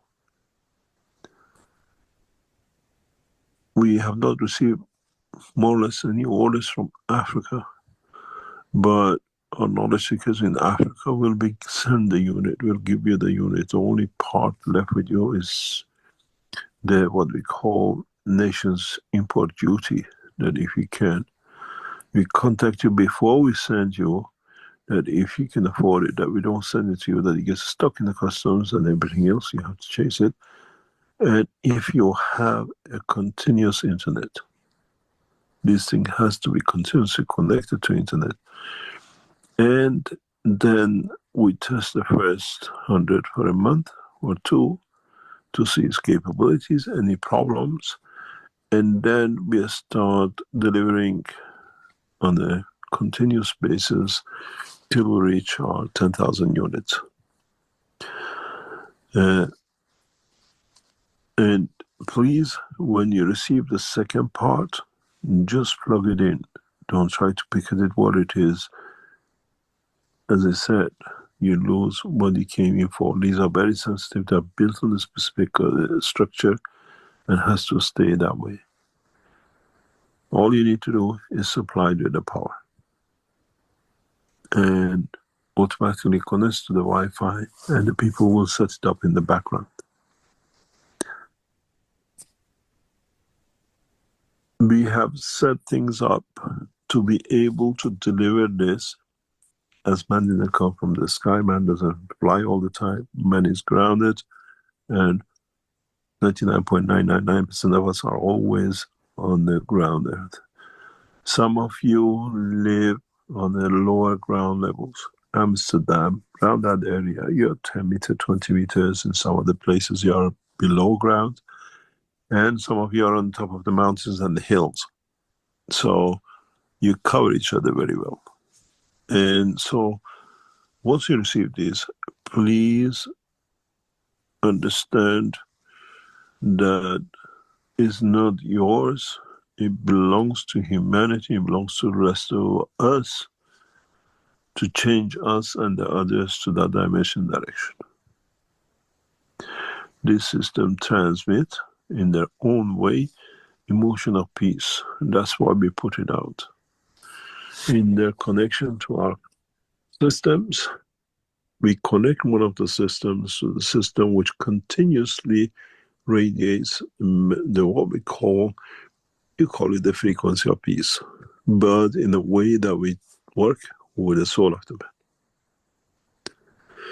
So please be vigilant and be aware of receiving these things. If you live in any part of the third world, you can have a continuous internet and a continuous facilities to have access to internet, let us know, and we try to provide you with it. And at the same time, we will in the next few weeks open is what we call the supporting site for those who want to have a yearly premium to one of the international organizations for a continuous Wi-Fi connection that never disconnects, because through these you will understand, we'll put a session, most probably 2 sessions, for you to learn how to use the system for its tokens and how to play the game of enlightenment. And in that process, for you to gradually learn how to use these systems. That is more or less what it's set up for. And we take it from there. The session tomorrow, for those of you who are participants, will be a very interesting one. And I hope you will enjoy the session tomorrow. We're going to hammer you with joy and pleasure. And I hope you can tell us. We will take you into dimensions beyond your imagination. And in a way, we're testing before the rest of you receive the packages of being tested on.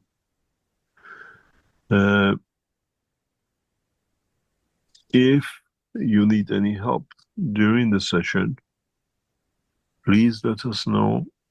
And please be aware that in what dimensions and what position you as knowledge seekers tomorrow in the session of the October would like to be and how to participate in it.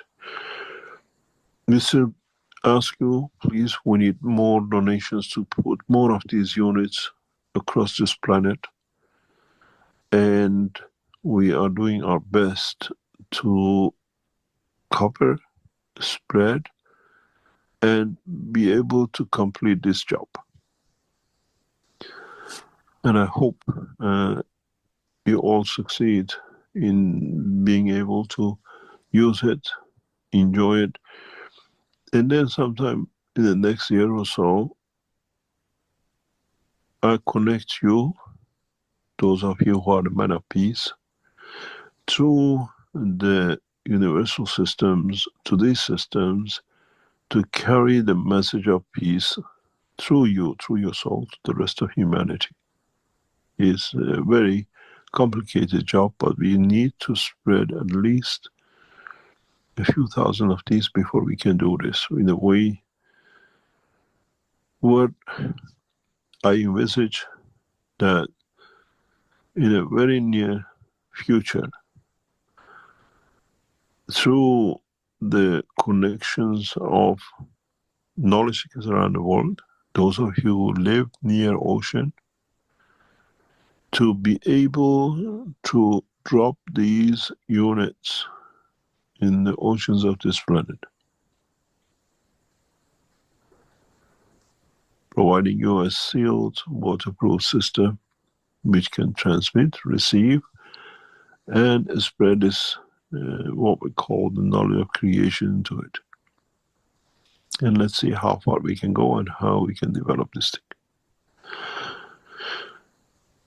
And in tomorrow's session, partially we'll test this, and I'll explain to you tomorrow when you're in the session with us.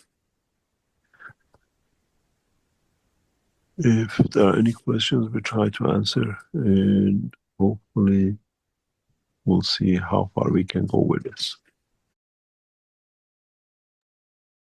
Okay, I think we've got a clear picture. So again, by getting these units out and through the nations, we will receive the technology that Mr. Keshe is delivering in a way personally.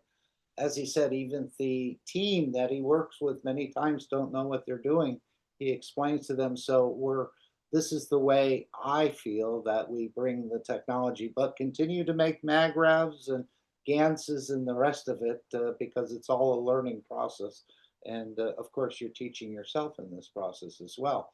If we go back to the Keshe Foundation store for a moment, remember there's also research offers here. And this will be the first Keshe Plasma Research Center. And again, this is, as Mr. Keshe said, he usually only works with the world's top scientists, and this is what they're looking for here. So we're very privileged to have him here and guiding us as just young knowledge seekers in a way. But these research centers will be there'll be set periods of time, as I understand it, for 1 year, 2 years, or maybe longer, where you can actually live there, even with your family and the rest. So these will be, in a way, undisclosed locations, but it'll be a beautifully pristine setting. If I've seen what Mr. Keshe has brought us to in some of the meetings in the past, he definitely goes first class on everything. And of course, he's been used to that, I think, as his position and funding and even having his own planes and the rest of this. So these research teams, this is where some of the technology will be commercialized. It'll be longer term developments, and you'll be set in a very unique and elevating situation, I think, or setting, if I could put it that way. And feel free to come in, anyone, if you want to say anything. But again, he's not looking for people who've made Ganses or things like that. You should be an expert in your field. And of course, we still have the Halloween. I think you can order that, which is what's coming up next, which we'll view for Halloween. And again, it's cutting it rather closely, but I think he said in the next couple of days from last Thursday. So you can order the bat, the cat, or the pumpkin. And again, these are all mystery sort of packages, but you will receive usually more than you bid for. And if you're not able to get in on the Halloween mystery package, as we all know, there's what we call the Christmas package as well. Let's just see if we can find that.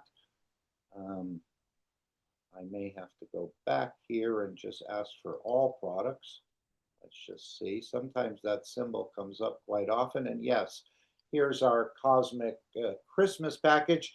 Again, basically the same setup, a snowflake for $250, a gingerbread for $500. That's the most expensive gingerbread I've ever purchased, or a Santa for $1,000.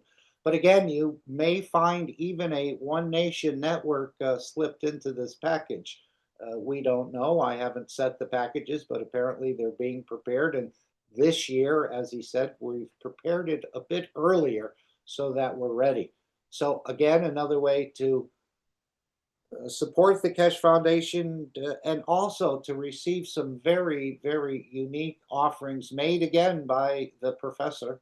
I remember John used to say that the professor is overseeing everything in Arizona. He had Mr. Keshe's picture on the wall.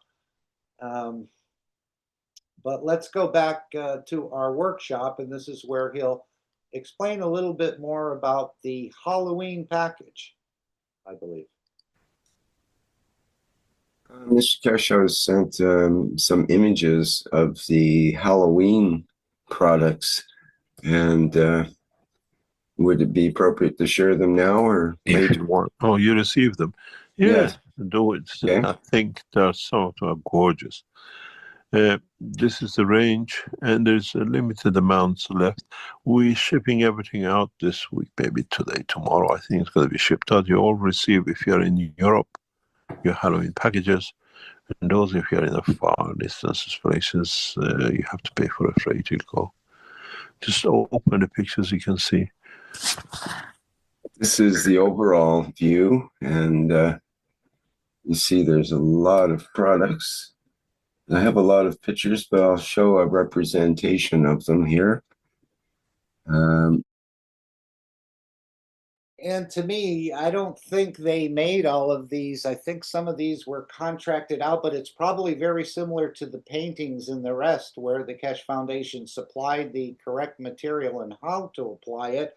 But I think they're testing also some vendors, perhaps, or even people that are artisans that are already in this business. But I'm sure it's been put through quality control. It's just not coming from the vendors. It's been tested by the Keshe Foundation. As Mr. Keshe says, he tests everything on himself before the knowledge seekers get it. So a beautiful arrangement for Halloween, although I was never a Halloween celebrator so much, although maybe at the younger years when I wanted more candy. This is more of a close-up of that previous one. It tells you how to play the Halloween games. So.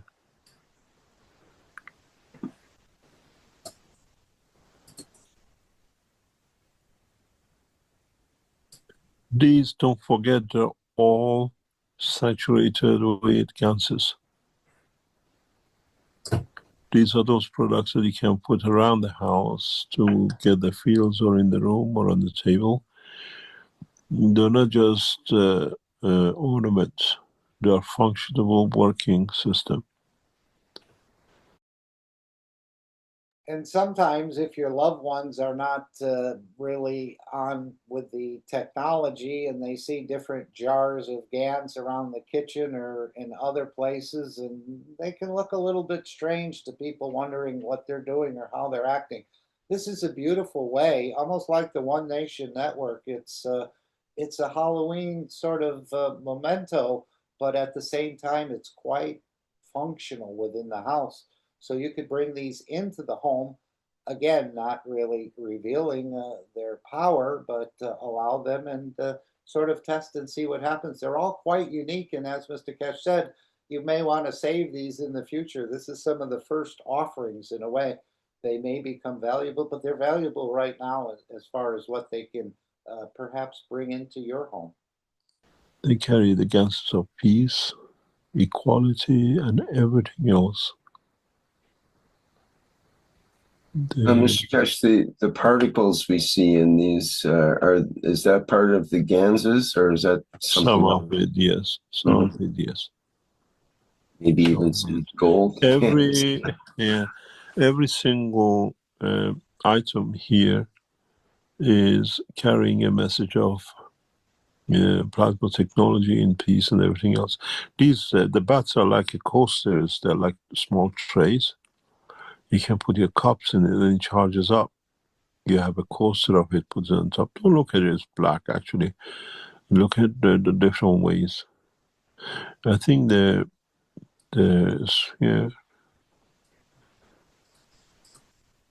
a game. There are games where you actually can hold the items in your hand.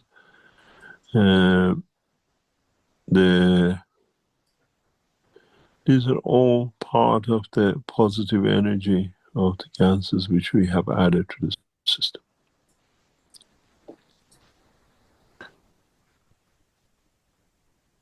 There's something with this. You don't just receive the items like this. There's a full table of things which goes with this package.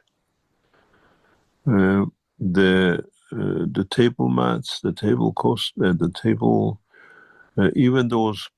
I think the packaging you see in the back, you receive everything that you can set a table up. It's not just the item.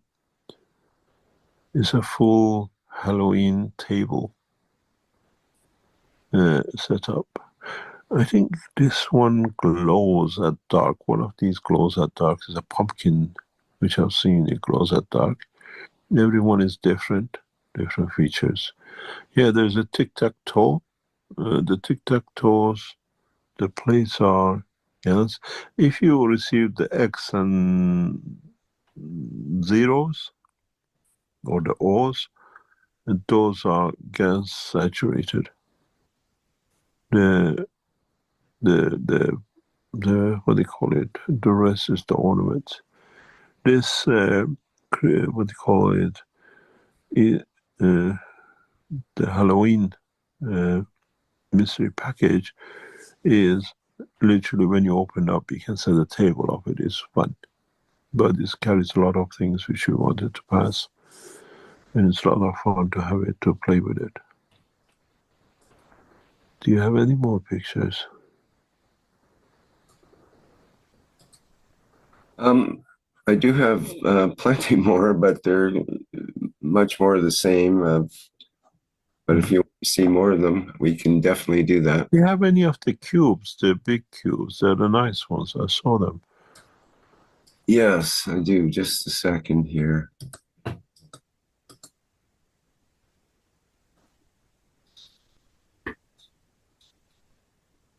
So again, There is the same kind of theme for Christmas package, but they'll be very limited. These are very limited range, and yeah, there it is.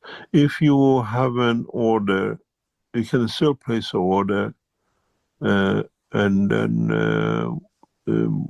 I think they should be fulfilled. If we don't receive too many orders, we still can support with it. This is a nice one. The sand and the even the container, this glass see-through, what we call resin, is filled with different gases. The resin itself, this transparent one, is saturated with different gases. So what we see at the bottom is not liquid as such. It won't slosh around or anything. No. It's a solid sand. No, it's a solid sand. But it's made up with gases. Okay, I think we've seen enough. But if you go on the website, if any of you wants to place an order, if there is anything, they'll be sent forward. You'll receive it, but it'll be out by Monday latest, and you receive it by the end of the week. A lot of it will go out today or tomorrow, I think. With this thing, you see a lot of Halloween soaps and that kind of thing goes as well, which I just saw a package there in one of the pictures. All the soaps which is made for Halloween with a pumpkin smell and all sorts of things which goes with it. It's been on this. I told you this is a full venture Halloween home joy. Okay. Okay, very good. okay, very, very good. Well, I might have missed the Halloween, but there's still time. But I think I'll take a try at the Christmas packages. One of them. We'll have to see how that's working out. Again, all made by the Keshe Foundation, all to enhance the soul of the man, and all made in accordance with the way the plasma technology works. I remember him saying at one time, you put some zinc and you put some CO2 together. He said it's the worst thing you can do. So there's something we're missing in understanding this, but the store, as I continue to allude to, is where the beef is. Again, he hasn't explained everything, but he certainly has provided an opportunity for you to access it, made the correct way at the correct strength. And even with the feeding, I mean, we were going to cover that question. Again, he said they need some real, they don't need everyone to grow bio. As he said, we don't need a lot of it, but certainly the aluminum and the lead that the roots have taken up, we can't feed you with that. He said, we need some very pure material. And I'm thinking the taste will be in that material as well, that they convey plasmatically. I didn't notice that with the GANS tubes or anything. I didn't really have any taste, but perhaps with the new way, with the bio, you will actually, I know at one time he said, you supply the emotion, we'll supply the energy, but maybe you will have a faint taste of an apple or an orange, or maybe some bolognese that you'd like to have without actually receiving the bolognese. But this is where he wants to get a certain amount of bio, or I would call bio-organic. We normally call that organic, and everything has to be pure because of the environment. He said the air, the water, and the soil is quite contaminated, and of course we do that. That's why when you make a food GANS, and I didn't really consider it, I was just trying to make it, but just remember you're creating the GANS energy of everything that was in there. And if it was raised in a certain way or on a certain soil that does bring quite a bit of contamination, you're then making that energy of that material or that element, and it might be more harmful than actually helpful, as I see it. But of course, that's only the way I see it. So we're not going to go to the teaching. We won't hear the question on food. And I thought if we had time, we'd cover that little question on the little muscles that sort of sit below the big muscles. And this is a way we can sort of take care of our own structure. But we're going to leave that up to you to sort of peruse, or maybe that can come out in Alex's question session. Any thoughts? Anyone want to bring anything at this point? Otherwise, we're going to go to the Dome of Peace.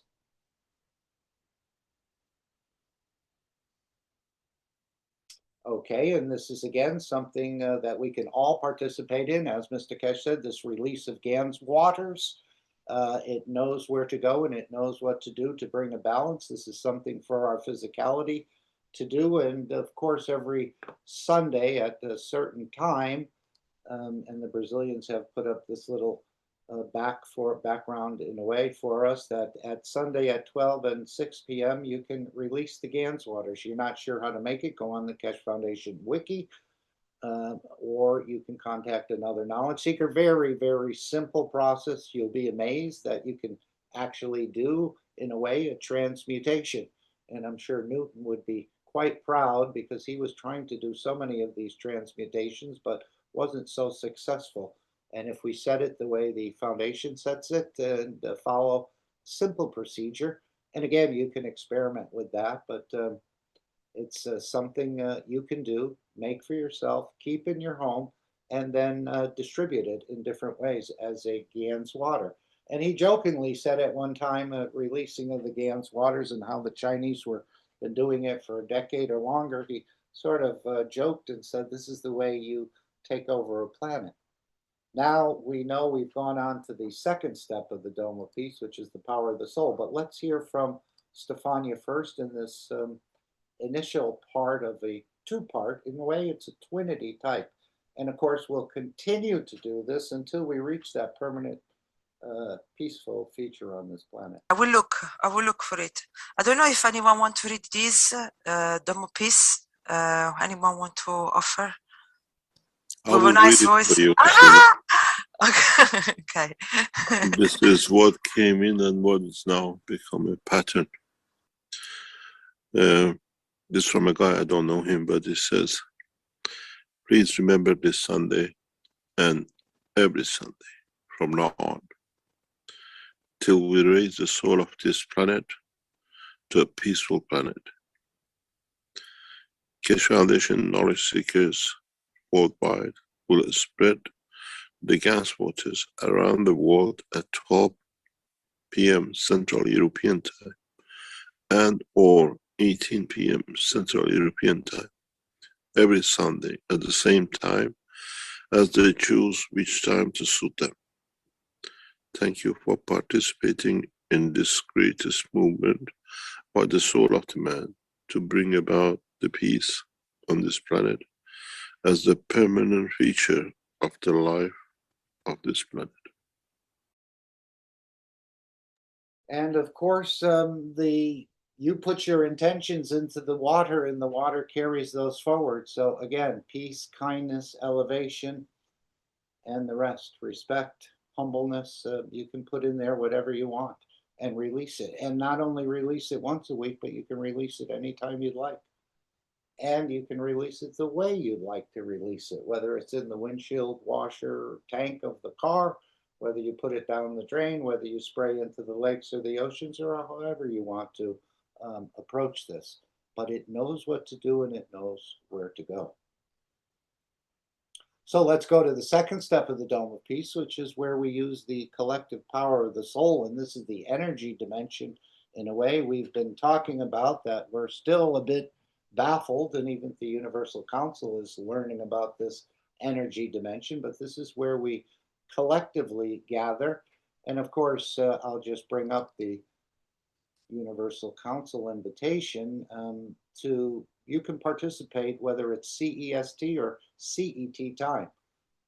And again, we just know that Europe has moved, so 9 is a little bit different, an hour difference for some. So you can join us in this process every day at 9 p.m. where we create a bouquet of energy out of the fields, and we sort of pulse world leaders, religious leaders, or anyone else you'd like to put in there that is a soul in need or you feel needs elevation. But we're actually targeting this, not the world leaders, but the soul of the world leaders, that they can pick up some of those fields and find the change. So we're all joining at this hour on a daily basis. And of course, as we'll hear Shweta, and don't just do it once a time, but you can pulse all the time. It only takes just like that heartbeat. How many pulses would you get in 1 minute from the heart? Anyone? 60? Is that the beats that we hear? 60 beats or 70, depending on how fast your particular heart is maybe racing. So a minute of time, you can certainly sink in with your own heart and your emotions and send those pulses. And again, it's not up to us to make sure they work. It's our end is the giving, where we just, of course, and as we understand, there's no giving without receiving. So in that process, you become nourished as well, as I understand it. So let's go back and hear the second part of the Dome of Peace, which is the collective power of the souls. And of course, we're already all connected. So we just have to sort of believe that or admit that to ourselves. This is part of one of the things we haven't wanted to trust in a way in ourselves.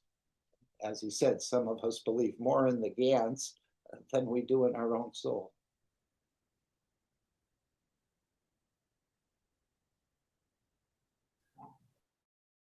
Anybody wants to read the Dome of Peace? I mean, Beautiful Souls. Here? Okay. I'll read this beautiful presentation of Dome of Peace. And the Dome of Peace is already here. All the knowledge seekers, truth seekers, lovers of humanity has built it in a way, spreading the guns, loving each other as shareholders. So I will read this as please remember, every Sunday from now on until we raise the soul of this planet to a peaceful planet, Keshe Foundation knowledge seekers worldwide will spread the Gans waters around the world at 12 p.m. CET and or at 18 p.m. CET every Sunday at the same time, as they choose which time to suit them. Thank you for the participation in this greatest movement by the soul of man to bring about the peace on this planet as a permanent feature of the life of this planet. Mr. Keshe suggests we add the next step to create the dome of peace with power of the souls, as we have already going through this with the 2 eyes. And we ask you to spread the guns, waters each Sunday. Now we give you a new path. Now try to unite each other's souls. Try to elevate the soul of humanity through your own soul to a level that no one can touch, the embodiment of the human race. So beautiful. Choose a time where all of you come together on the soul level in a state of inner calmness. At that time, don't spread the water of guns, but spread your soul. Unite, and in time, we will make a new race out of the soul of man. And then, instead of doing it once a week, do it all the time. Keshe. Okay, so I think we've been here and done that before, but as Mr. Keshe said, this will continue until we reach a permanent peaceful condition on this planet. So let's just take 60 seconds. Again, nobody fails this test and your physicality is not involved. So if you're multitasking, climbing the mountain, riding a bike, driving the car, you can still participate. So instead of creating a frequency, let's create that heartbeat or that pulse for 60 seconds, and collectively we'll elevate the soul of the world leaders. And those, as we know, world leaders are basically spokespeople for those who are operating behind the curtain. And through this process, through the energy dimension, through the connection of the creator, the souls, we can actually touch those behind the curtain as well. So let's just use our collective abilities for 60 seconds and pulse the world leaders. You choose which world leader or which religious leader you'd like to, in a way, send those fields to, and just continue that pulse as your heart continues its beat. So we'll take 60 seconds starting now.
Thank you all.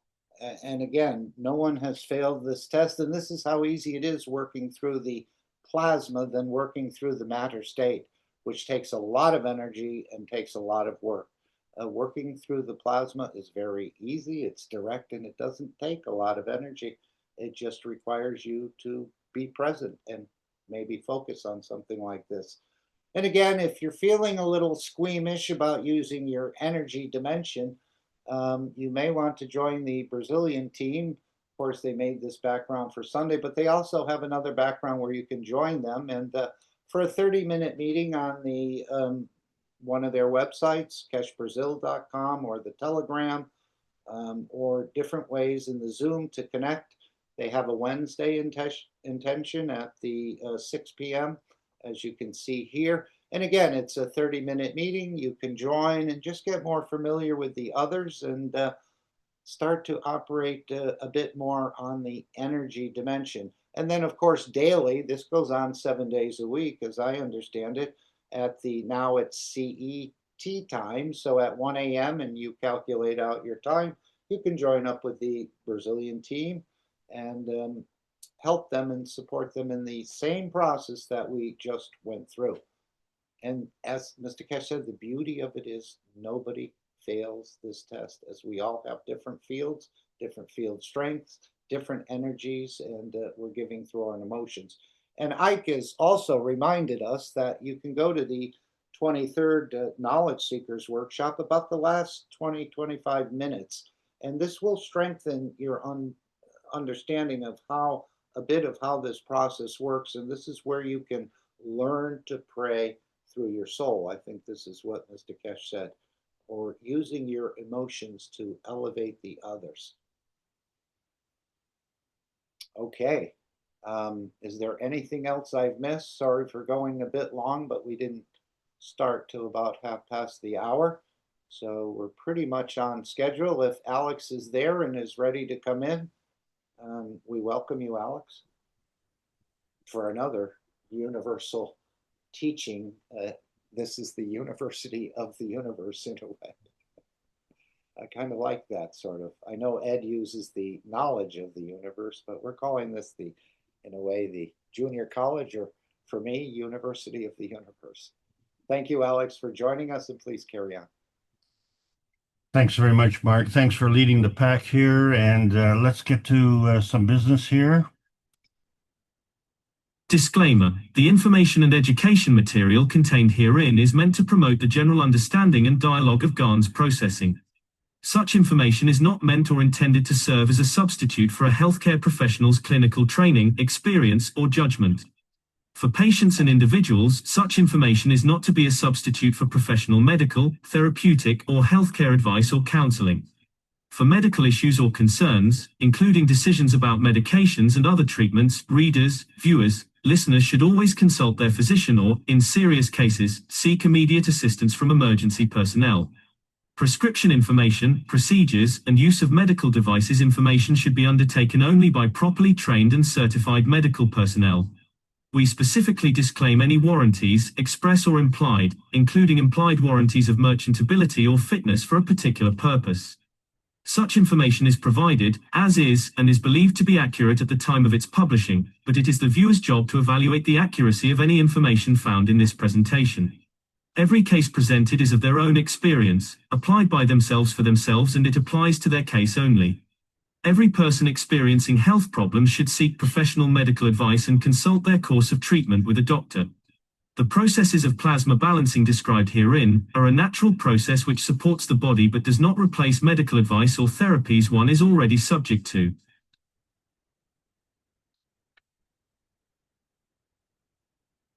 Well, thank you very much, everybody, for joining us on this beautiful Sunday afternoon.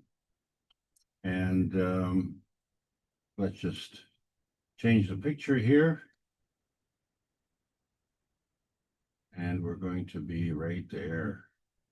So this is part of the Keshe American Knowledge Team meeting of 2025. But as we all know, we are broadcasting on 6 continents, possibly 7 and possibly beyond. But, you know, who's to know? So anyway, let's see where we're at here. Just, uh-oh, I've lost my, oh, there it is. Look at that. Another update from Zoom here, and few changes that we have to get adapted to. Okay. We'll get it. We'll understand very shortly. So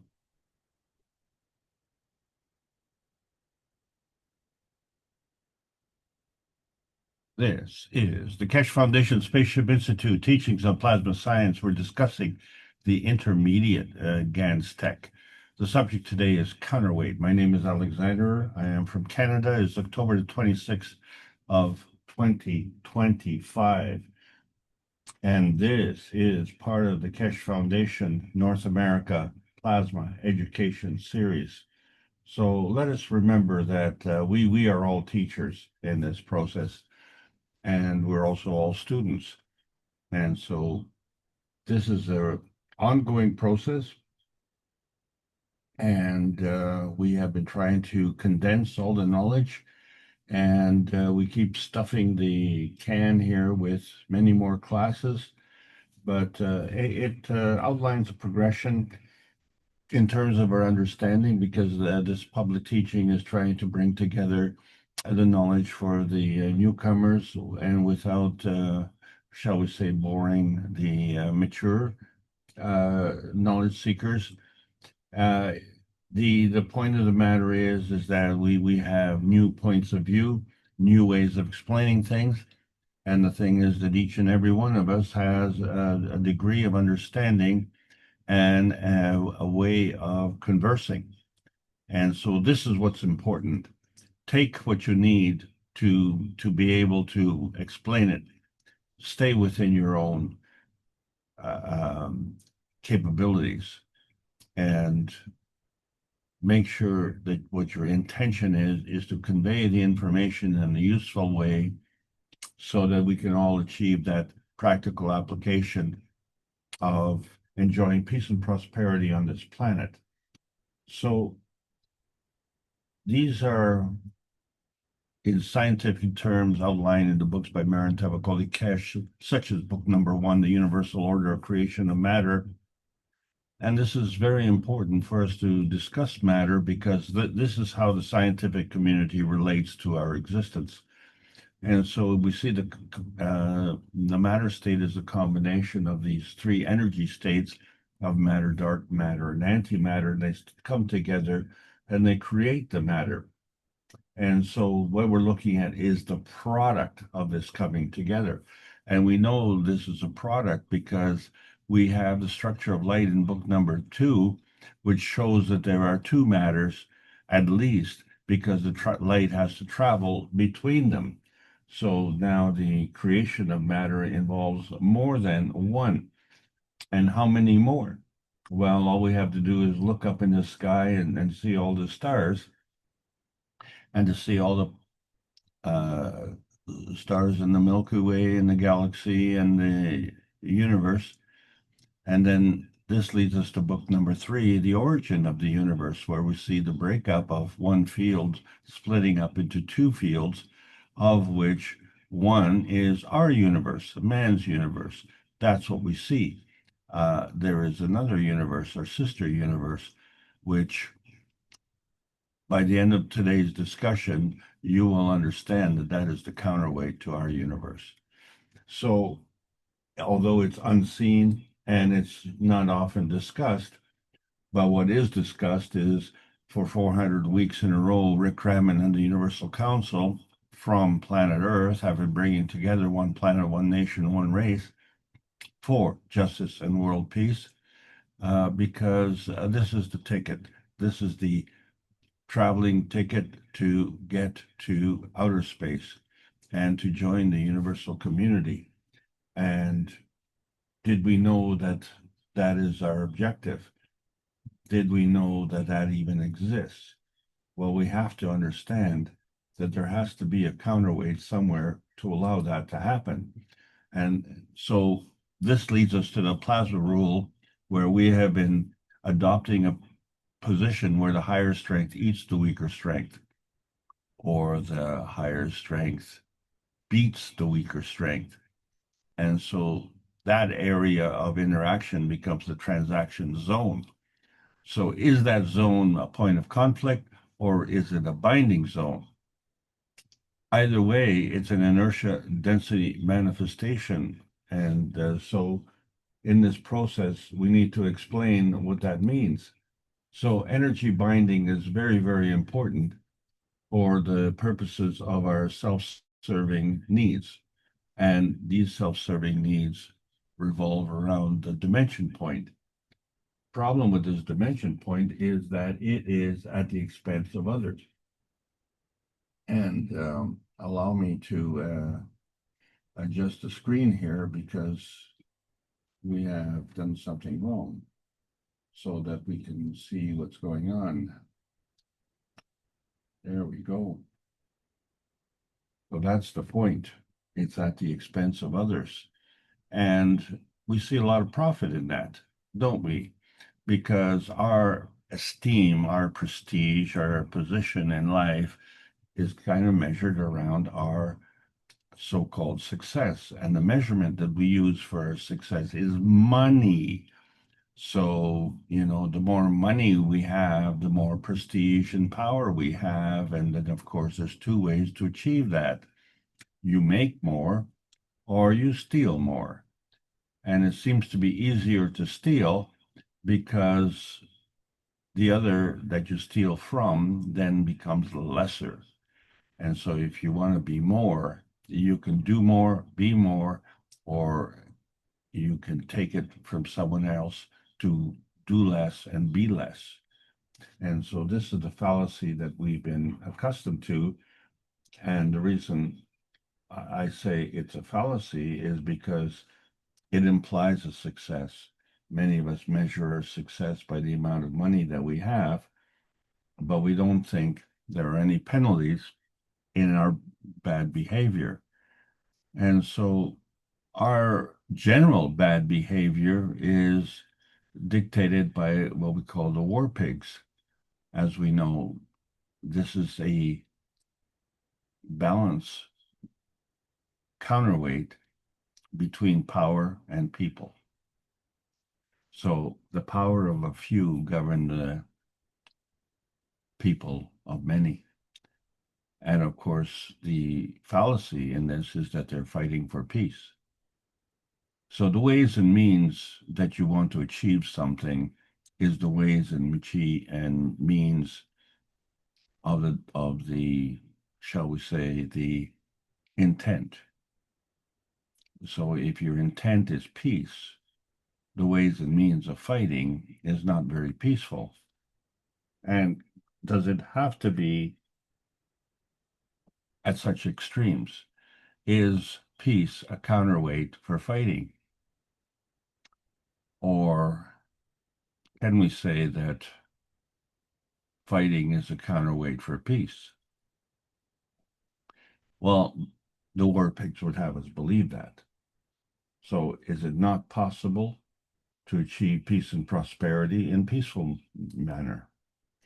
So, you know, we have now a very important event coming, and I say it's an important event. It's not really an important event, but they make it an important event because there is a commercial benefit that is derived from this.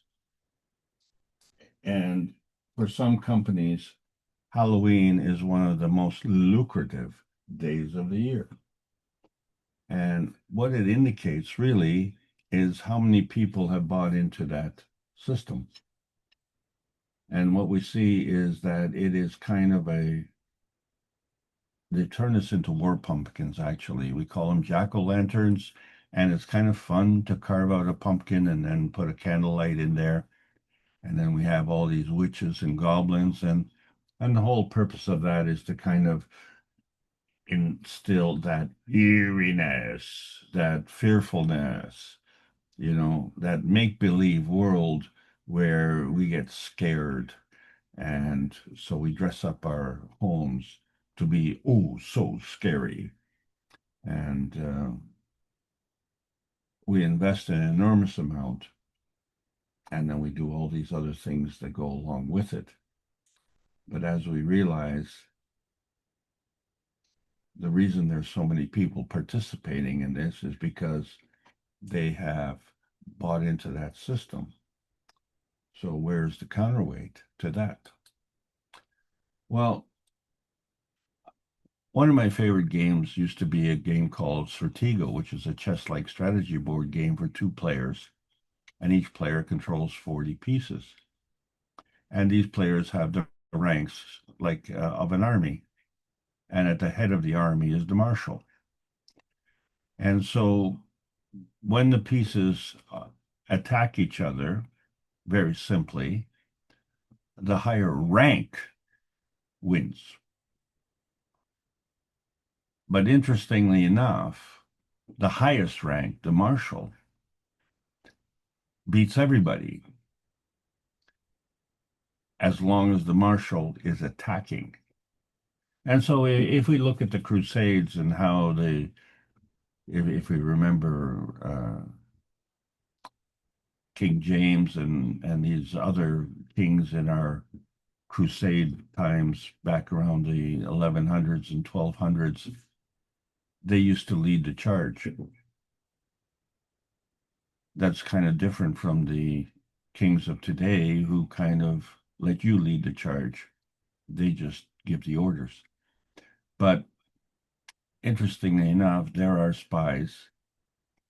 And these spies, if they come in contact with the marshal, can defeat the marshal. Although the spy in this particular game is the lowest of the lowest. And everyone can take out the spy. Very interesting game.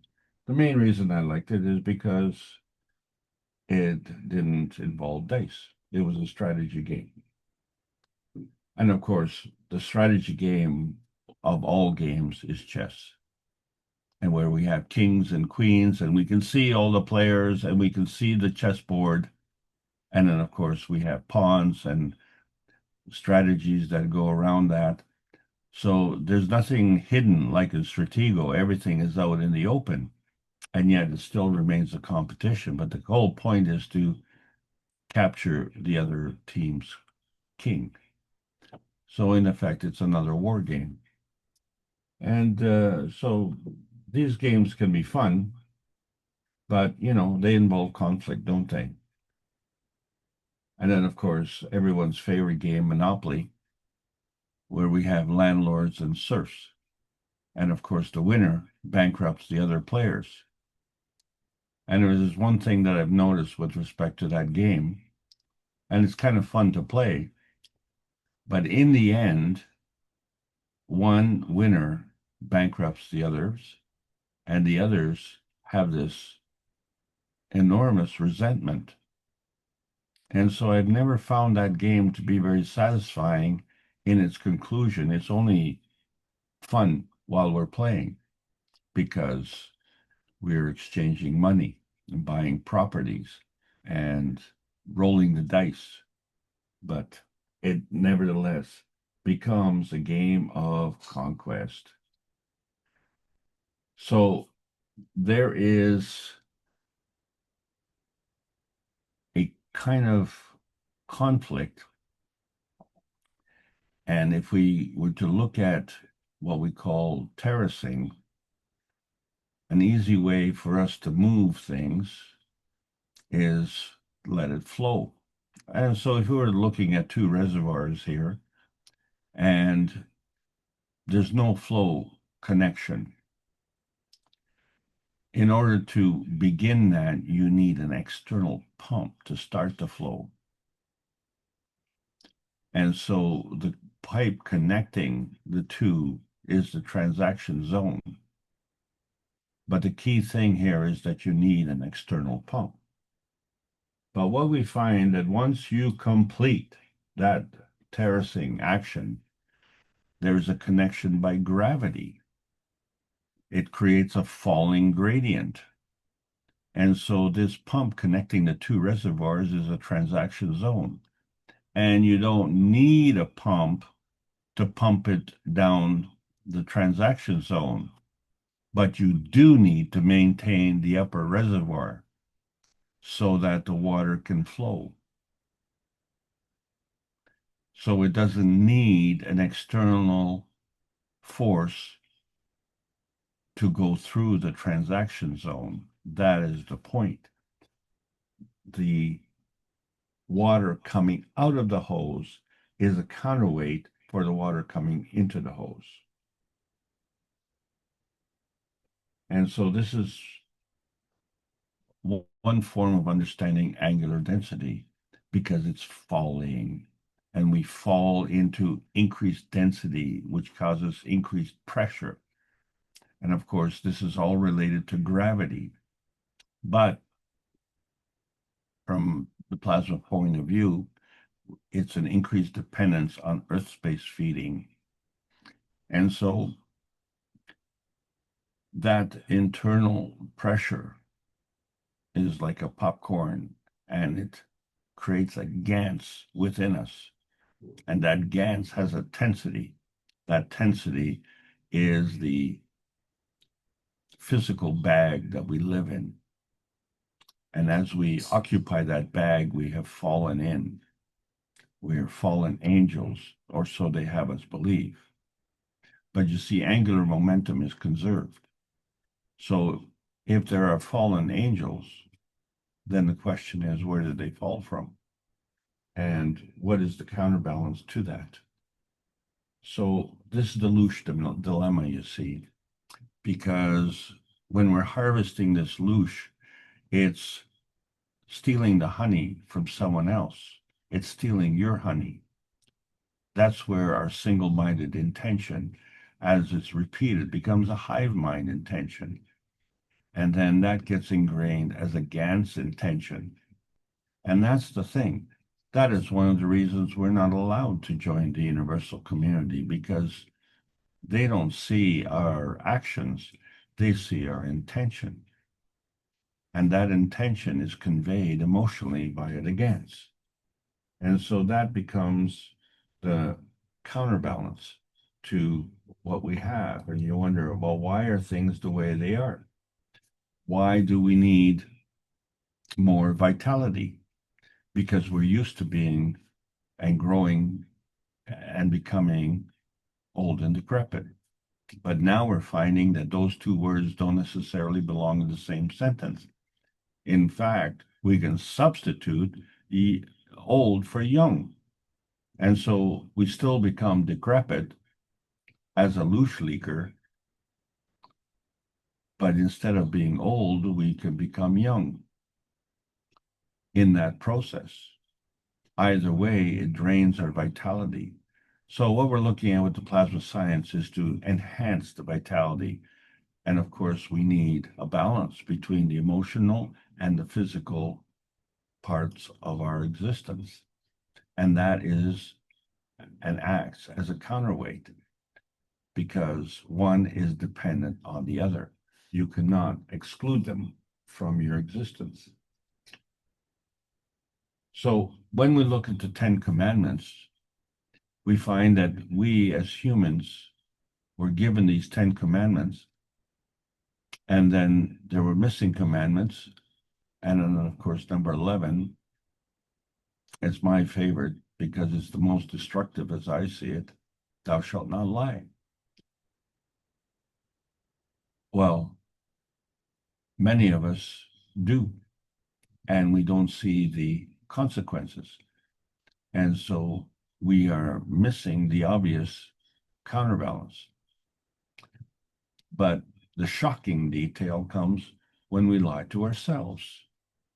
And there we definitely see the consequences, although we refuse to admit it, because it saps our vitality, both emotionally and physically. So we just seem, because we can get along and get away with lying to others, we somehow fool ourselves into believing that we can lie to ourselves to get away with that. Well, that's actually false, because the GANS itself has a truthfulness to it. So we wonder why there's no poker playing in outer space, because that's a game of liars. So it becomes a truth seeker's dilemma when you have an accountability to yourself. So do you accuse others of lying, or do you have to shield yourselves from the others? But the liars also have a dilemma, because they have to have an accountability to their soul. And so in that regard, do you quit lying, or do you suffer the consequences? Because in all cases, there are consequences. And that is the counterweight to that action. So our ability to get on the transmutation highway needs to have this balance, needs to have this counterweight. So when we're operating on the transmission highway, which involves frequency, pressure, and heat, and to get to the transmutation highway, we have to drop one level and move one up. And so there's a transition highway in between. The reason it's a transition highway is because now we've moved up one level, and we can continue to move up to another level, but we can also move down. So, and if we move up, we would go to the transmutation highway, which goes from the carbon 14 to the carbon 16. and it means it's at a higher energy state. So each bump up is at a higher energy, and each step down is towards the manifestation of inertia density manifestation, which we call physicality. So that migration is constantly in motion, and we got a chance to see it. We got a chance to do it. We got a chance to be plasma scientists. We were forced to make the cups of life. And pointedly, they weren't called the cups of the pandemic because they demonstrated to us the nanocoating process of the monatomic science. And that monatomic science had points on it, and it demonstrated our inner space emotional strength. And we manifested emotional GANs and physical GANs in two separate cups. And then we created many other GANSs like CO2 and calcium and zinc and copper and water and amino acid. And now we've been able to create gold GANs. And these are all part of this radiance manifestation. So this is all a representation of energy. And we get to see the product of it. And we try and understand the relationship to our physical product, which our physical product comes from the cup of the universe.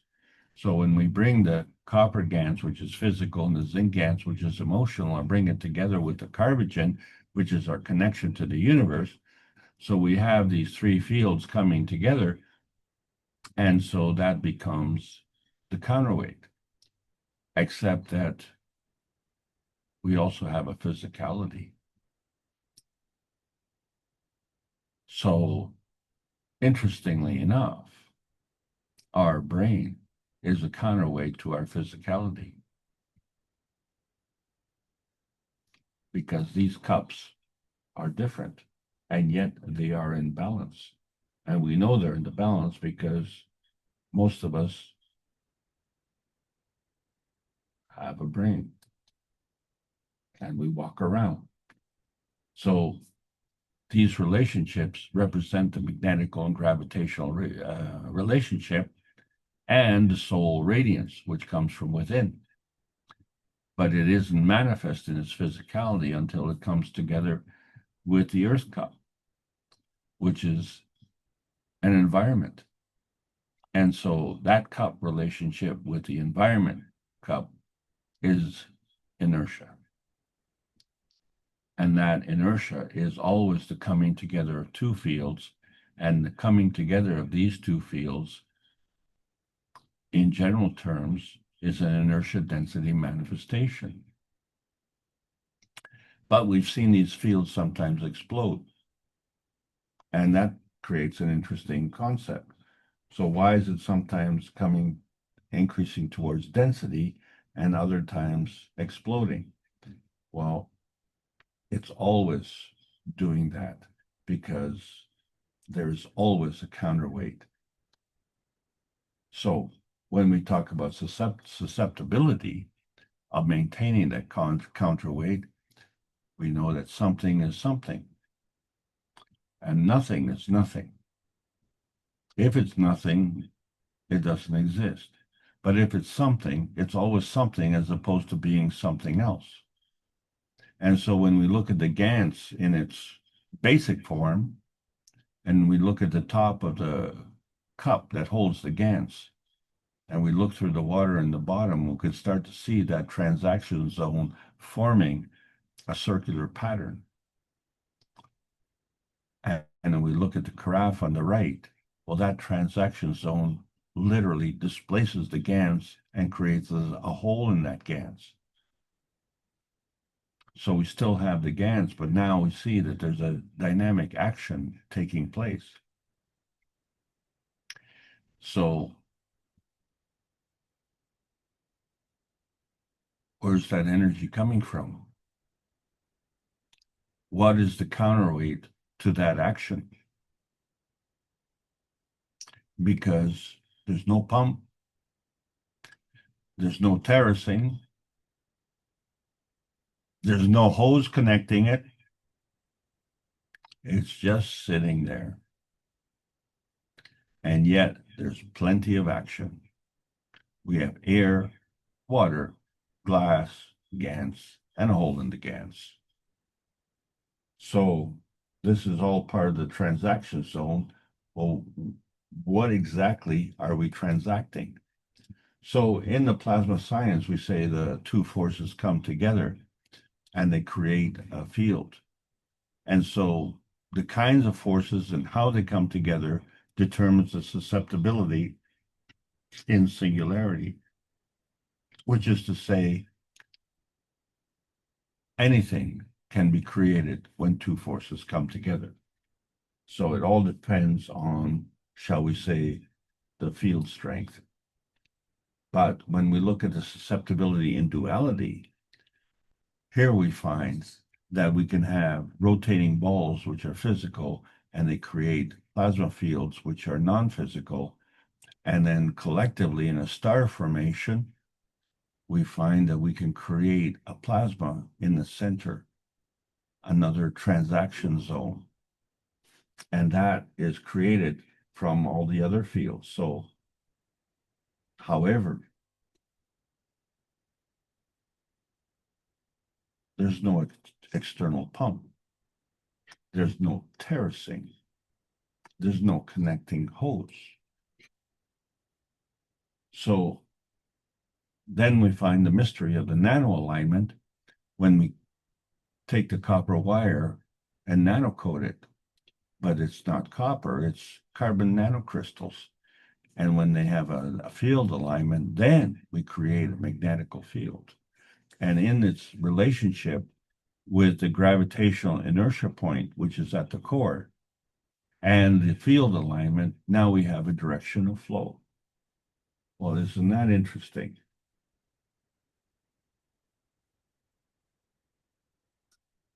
But where's the pump? Where's the connection? Where's the pressure coming from? And so this leads us to the conservation of energy. So what we have to understand is that this energy can flow from one state to another state. So it can stay within one state where we have a magnetical gravitational balance and equal a magnetical gravitational balance on the other side. However, we can also go from a GAN state to a nano state and still have a balance. And in fact, we can go from the GAN state to the atomic state and still have a balance. And we can reverse that procedure and still have a balance. So where is the counterweight? Because there's no pump. There's no external pressure. We're able to do this through the inertia field density manifestation. So if we understand that the GANS itself is like a popcorn where it kind of explodes. It's a gas in the center, but it expands and has not only a negative charge, but many, many points on that negative charge. And the negative charge is magnetical. So at the core, because of the many, many magnetical charges, there has to be a much, much stronger positive charge in the gravitational core. So the actual GANS explosion has to be balanced. So the many negatively charged points have a counterweight in the enhanced positive charge of the gravitational force.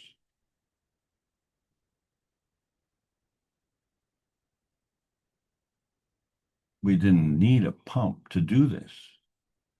We did it plasmatically. So we went from the NANS, the nano coating, to the GANS, which is GANS as a nanosolid, isn't it? So when we look at Earth matter, and we have to ask ourselves, is this a transaction in singularity or in duality? Because when we look at manifestation of the inertia density, it can be an element. And that element is a product of a substructure. And that's what we have to understand. The counterweight is in that substructure. And so when we look at the various ganses that we can create, again, we ask, are those in singularity or in duality? Well, when we look at the ganses, they are always in duality because they're not just molecular, they're polyatomic. So they're always tied together with either an oxygen or a hydrogen, as far as I know. Because those are two of the fundamental components of life on this planet. We know that when water and oxygen come together in their duality, then we have water. So all of this comes about from the nuclear feeding inertia. And so all of the components that we have are just fragments of the complexity. And each of these fragments are gravitationally stable. And these fragments can move into different dimensions. There's a dimensional portability. And wherever they go, they create this dimension point. But regardless of where they are, it's at least three fields coming together to create in balance a field of that triple strength. But it's more than three because we don't lose the first three. So it looks like it's four. But how you split up the four determines the counterweight, determines the balance. In fact, it also determines the susceptibility in the direction of flow. And that is one of the reasons why we have so many details in the Earth space that show the periodic table of physical matter. We have our familiar amino acid, hydrogen, carbon, nitrogen, and oxygen, and our familiar copper and zinc, and our familiar iron, and of course our familiar sodium chloride and magnesium and calcium and potassium chloride. But now we're seeing the rest of it is also made the same way. And we ventured into the gold, and which is representative of the same substructure. That substructure is the counterweight. And we've been using that as an example of the manifestation. So our understanding of motion, we look at it as a rolling singularity. So we have an input rotation perpendicular to the motion. This gives us that x-axis transmission. So that input rotation is just like that water pump. And the output motion is aligned with the rotation. That's just like the hose connecting the two reservoirs. And so we have a motion. But if we introduce a slope, this is the y-axis dimension because now we're traversing across flux lines into the density. We're rolling towards density.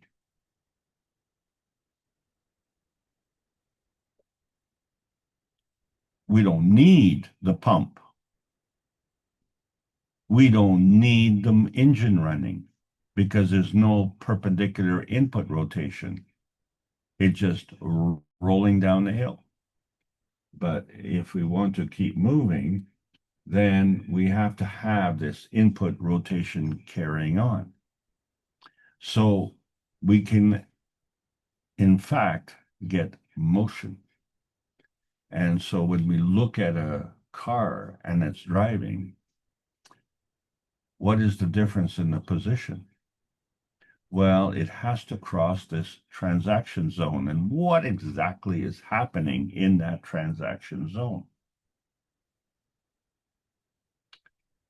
Because one moment it's here and one moment it's there. So there has to have been a give and take of energy.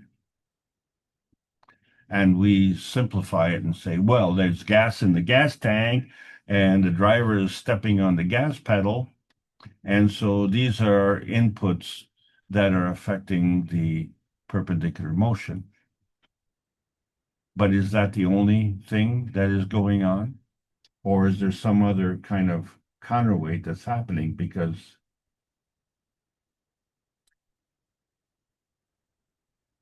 we have the same thing happening on a slope.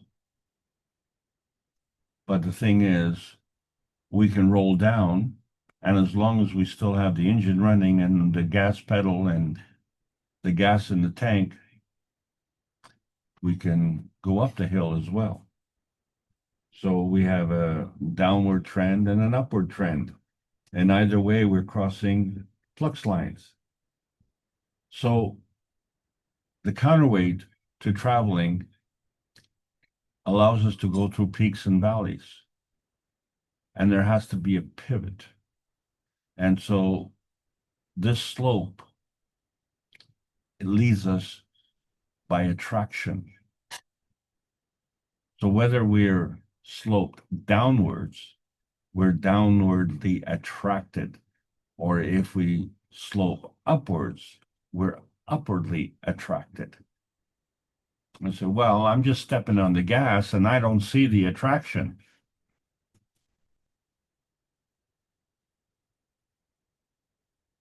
Well, you see the motion. You've seen the motion without the motor, without the gas, and you see the motion with the engine and with the gas. And the two operate the same way. But in one way, you deny the attraction, and the other way, you accept the attraction. So we all like to play a game when we were kids, the teeter-totter. You're on a pivot, and that pivot is the fulcrum that allows you to teeter and totter. But since there's a balance on two sides, how do you move?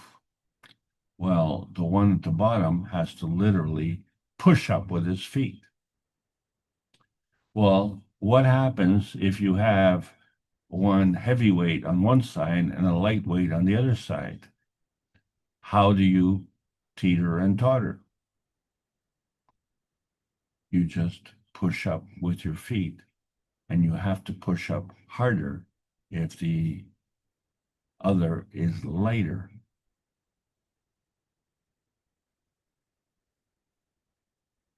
Wait a second. Wouldn't you have to push up harder if the other was heavier? No, because the other is a counterweight. And because of the gravitational intensity, you don't have to push up as hard to bring down the bigger. But the bigger has to push up a lot harder to bring down the lighter because it does not have the gravitational counterweight. And furthermore, the big boy is his own counterweight. So instead of just having fun going up and down, apply the scientific principles, and then you'll see how the transaction is done. And it's all based on counterweight. So the magrab itself is as a counterweight. So we ascribe to this field capture in singularity. And we've said that this is angular momentum, angular density, and that we are fallen angels. Maybe we're arrived angels, and we are passing through these flux lines of gravity. So your understanding of this motion is understanding that in each case, a magrav is at play, but the way it moves is as a counterweight. because the maggrav that is traveling is counterweight by another maggrav. And that maggrav may not be in singularity, but in duality.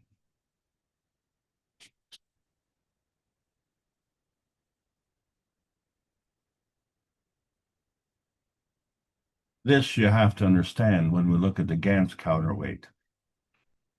So when we made the cup and made the Gans, and the Gans we put in the water, and we found most of the Gans would sink to the bottom.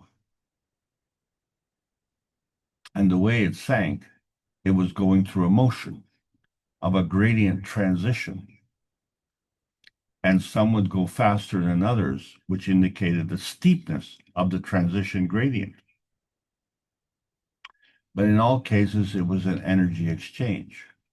So in other words, to come down, it would have to give magnetically and receive gravitationally on each step of each flux line as it was moving. But some Ganses were moving up. Well, they would have to do the same thing.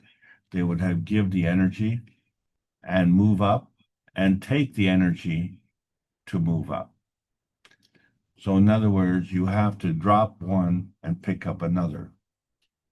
You drop one flux line and you pick up another depending on which direction you're going, up or down. So in other words, in order to move, you have to emit energy and then absorb energy. You're not sacrificing the maggrav condition.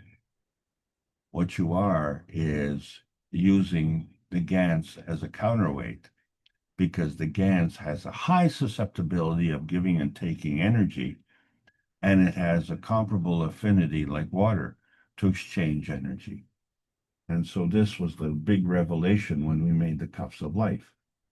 So this field capture, what we see in singularity, is like the transaction zone of the PM ticks coming together. So that motion of coming together is the energy that is in the transaction zone that represents the motion of the car from one point to the other. And so that rotating field is what this energy flow is contained in. So we see the motion, but we don't see the field that is traveling on. Although we do like to look at the races that go around in a circle. So the same principle applies to this diatomic hydrogen. Hydrogen is not just hydrogen. There are covalent bonds. But if the poles are alike, then it's orthohydrogen. If the poles are opposite, then it's parahydrogen. And since there are two poles, then they're balanced on both sides either way with the covalent bond. So you have the same covalent bond, but you have different countermeasures. The countermeasure being like particles repel and opposite polarities attract. But since it's balanced on both sides, the covalent bond does not change its conformity, but it does change its personality. So we can maintain that same hydrogen with different properties.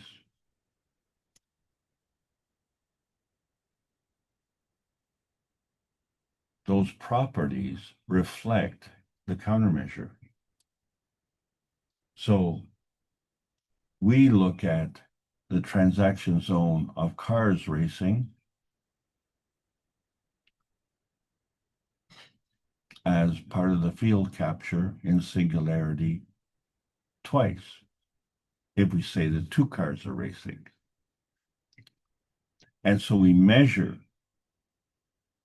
the rate of travel by time. So the movement from one spot to another spot, we say, well, they've covered this distance in such a time. And the competitor has covered that distance also in a certain time. And then we compare the times. So the countermeasure is by time. We say, well, the winner got there faster because he got there in shorter time. But really, when you say, well, how much did the winner win by? Well, that distance is measured by time. So we have begun to countermeasure differently from the way we measure distances and speed. So this dynamic plasma, although it's a field capture in singularity, the inertia field capture is actually in two singularities. So these two plasma fields are a substructure to the product field of the inertia field.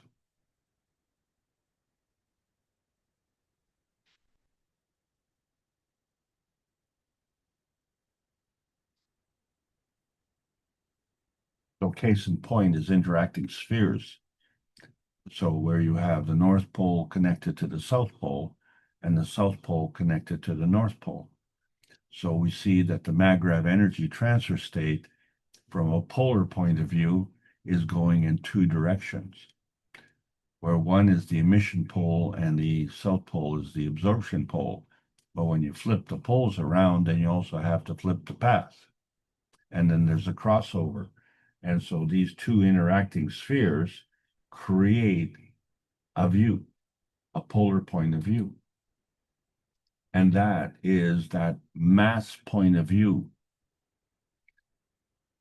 So you have a balance of potential and kinetic energy, and it's balanced. So the interacting spheres are counterweights to each other.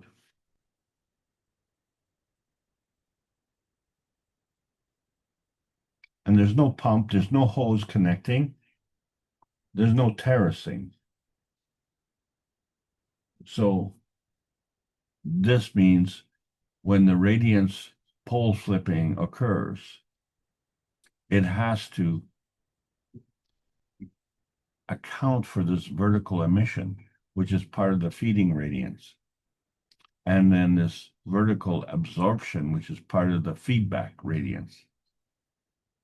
So the GANS is part of the polyatomic gradient transitioning, and through the emission, we have this magnetical plasma. So this magnetical plasma, of course, is magnetical, except that it moves. And so it has to move through a transaction zone, and when it gets to the next point, it's still magnetical plasma, but now it's gravitational. So it has to flip its poles. So it has to flip its poles from the magnetical point, cross the transaction zone, become gravitational, and once it achieves that destination, it has now changed its absorption of energy, its charge, and has to flip back again so that it becomes magnetical again so it can continue on its journey. And so it's flipping all the time. And it's flipping at such a rapid rate that you see the motion, but you don't see the intermittent points. It's just like the GANs. You don't see the gaps in the GANs. Each of the gaps is a transaction zone, and you don't see the nanopoints. All you see is the nanocoating on the copper wire. And is that all that's going on? Because there's no pump, there's no hose, there's no external force,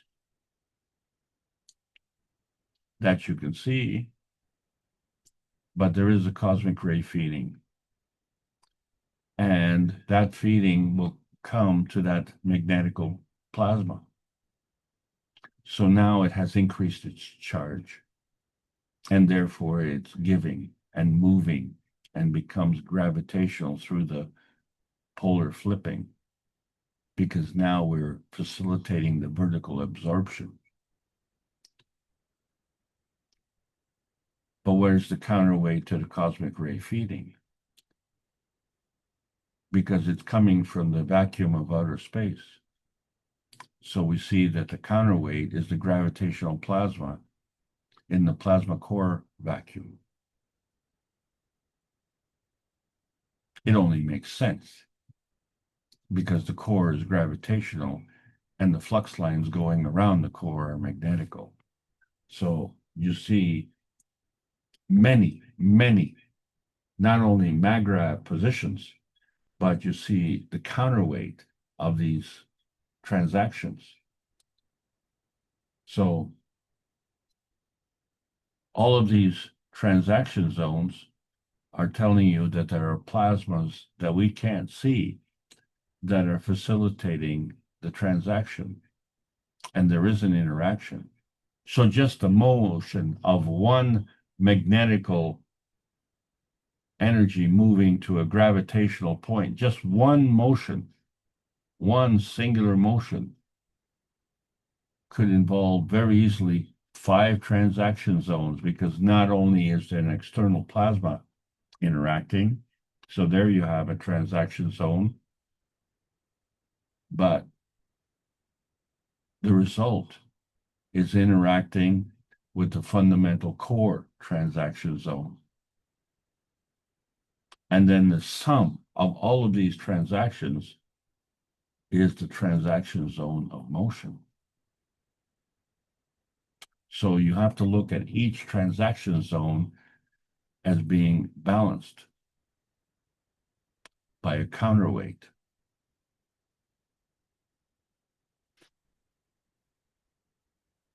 You have to remember that that's what exists. It's there. You're just looking at the product of it, and it's kind of handy. So this product is the charge.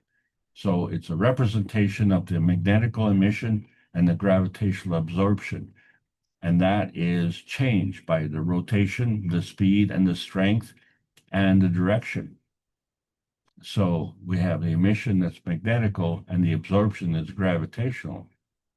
But the gravitational is at the core and the magnetical is at the periphery around the rotating fields. And that motion is the constant polar energy that is manifest by the polar flipping as it goes around and around. Every motion is constantly flipping. So the transaction zone is that gravitational falling binding point. That's just an arbitrary point of view. And so we see that there's apparently these loose ends, and they appear to be terminal because all we see is the physicality. We don't see the substructure. Well, when you look at these terminal ends, you don't know if it's going to another physical end or another plasma end. All you're looking at is the product of the gravitational falling. So it's coming from many, many points.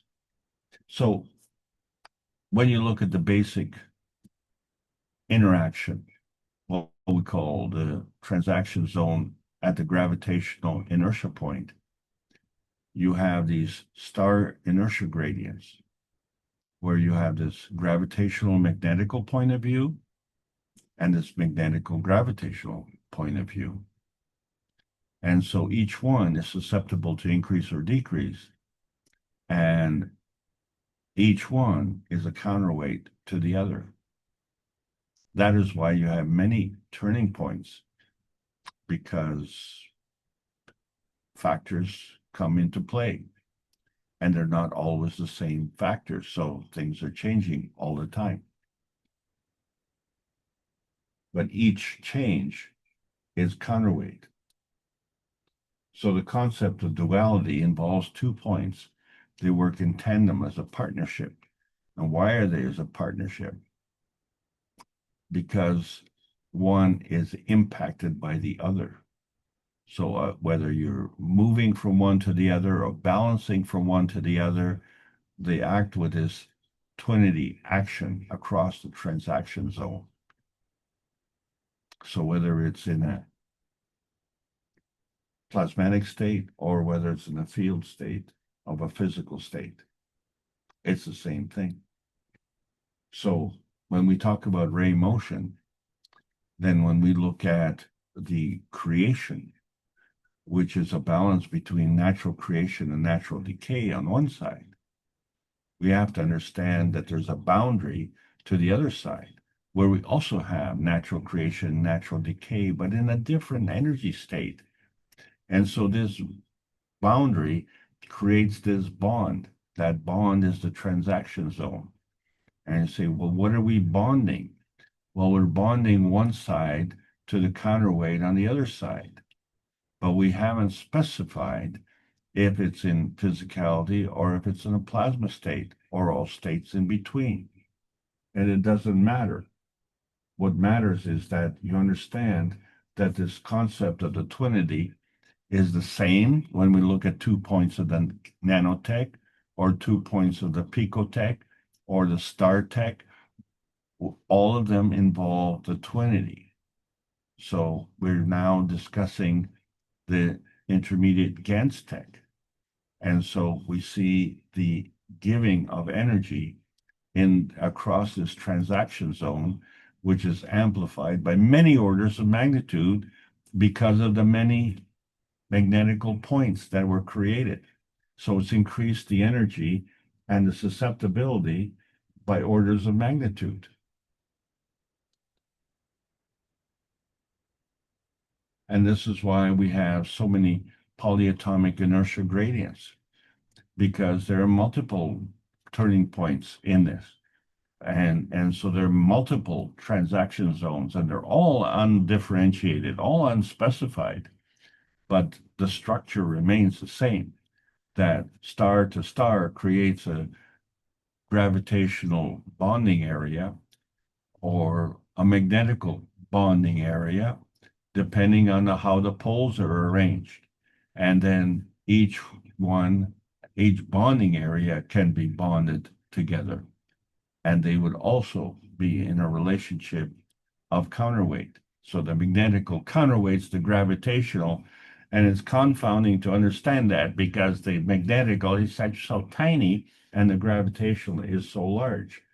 And yet it works because the maggrav is as a counterweight in order to understand that we haven't measured the energy of these, because the higher energy state is orders of magnitude higher. So if we were to take the magnetical energy of a higher state, because it's many orders of magnitude higher, it would easily counterweigh the gravitational energy of a lower, despite the fact that the gravitational is larger and more dense. That's how the things work. So we have to understand this balance is always there. So the limitations to us understanding this counterweight is in context, and the reference is either in outer space or inner space or earth space. All of these are references to environment. And within that environment, these counterweights and their limits are based on our belief and our experience. So some of us work very hard to reinforce our false beliefs, and some of us are chosen to ignore our experience because we only believe in what we see.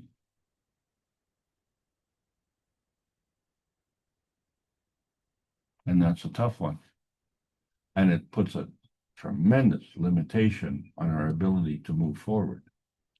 So if we understand how we take a counterweight and measure it, well, obviously, scales. That's the easiest way to measure the counterweight, isn't it? Because you're measuring weight.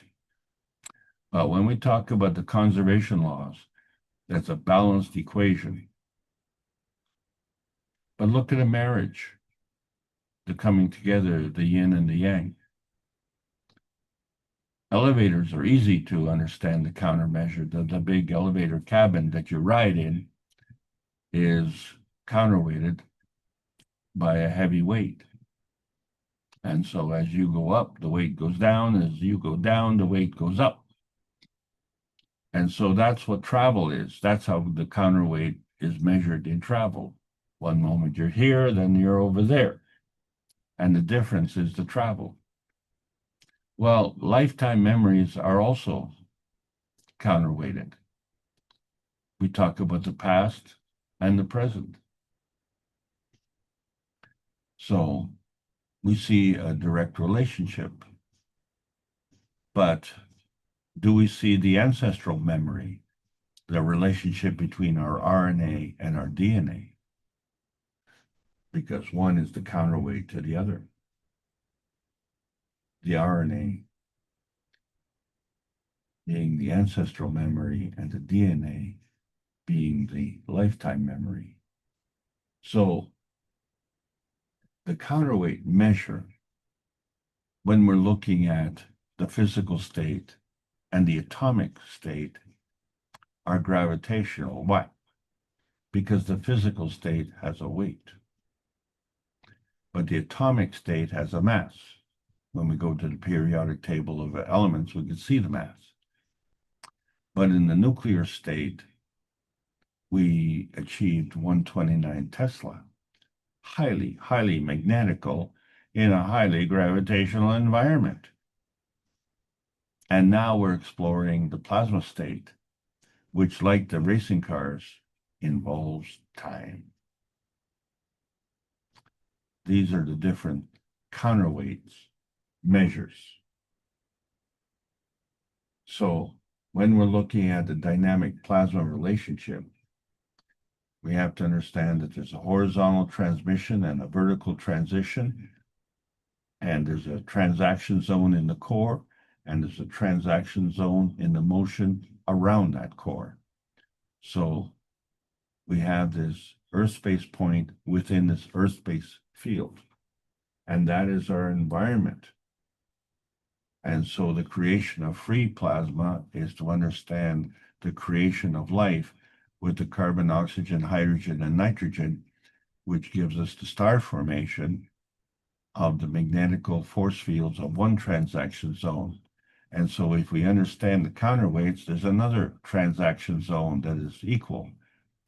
And then we get this gravitational transaction zone, which is a manifestation of a cell, an organ, or an organelle, and it eventually manifests into the brain and the body. So we see the creation of the free plasma as a structure within a structure.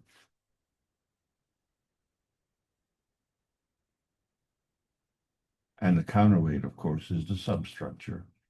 So when we look at the carbon inertia highways, we have to understand that there is a substructure that is the counterweight to our existence. And if we just look at the counterweight, that too has a counterweight to its existence. So now we have a relationship and understand that there's a counterweight to both. And so when we look at the emission spectrum of our soul journeys, when we go on the transmutation training, as in the 603rd Knowledge Seekers Workshop, how do we go from the soul state to the physical state and cross the state of the soul of physicality? we can understand that there's a vertical alignment, but what we can't see is the path link and what are the forces that affect that path link, because it seems to have a very interesting pattern. It follows the rotating field and crosses the threshold of the soul of physicality and comes down to the physicality and again goes straight up back connecting to the soul. Interesting path, interesting links. And every one of them is affected by a counterweight. So when we talk about the yin and the yang, the relationship between the soul and the soul of physicality, and the relationship between the soul of physicality and the physicality, this creates an infinity loop. And so the energy flows constantly. And one is the counterweight of the other, but not exclusively. So we say, well, there's a vertical alignment, there's an infinity loop, but then in addition to that, there's a field emission. And that allows us to this inertia threshold crossing. And where is that going? It's not shown here. But it has to be something, because what we're missing is the counterweight.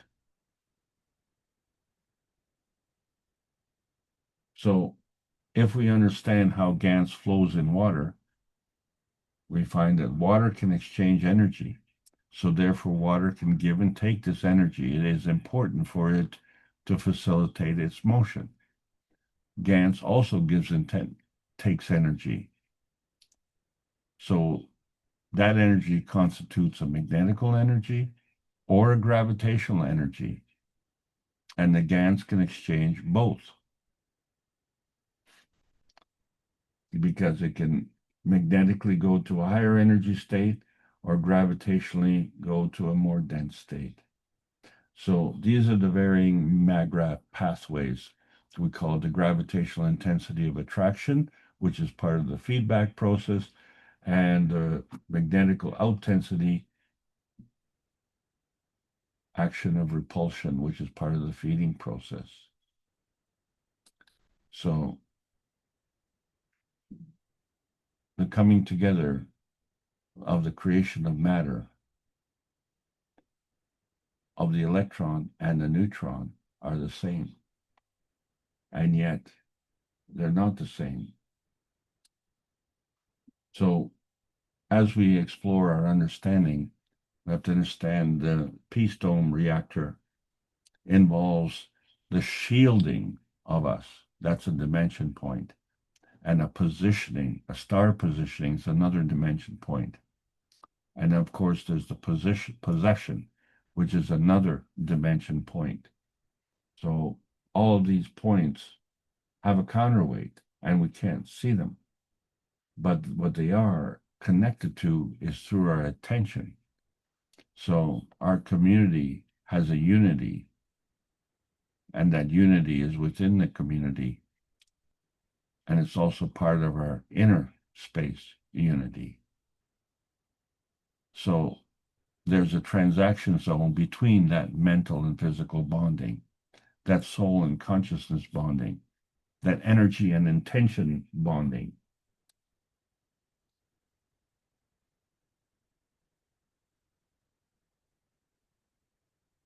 But if we look at the basic undifferentiated beginning, well, there was a neutron.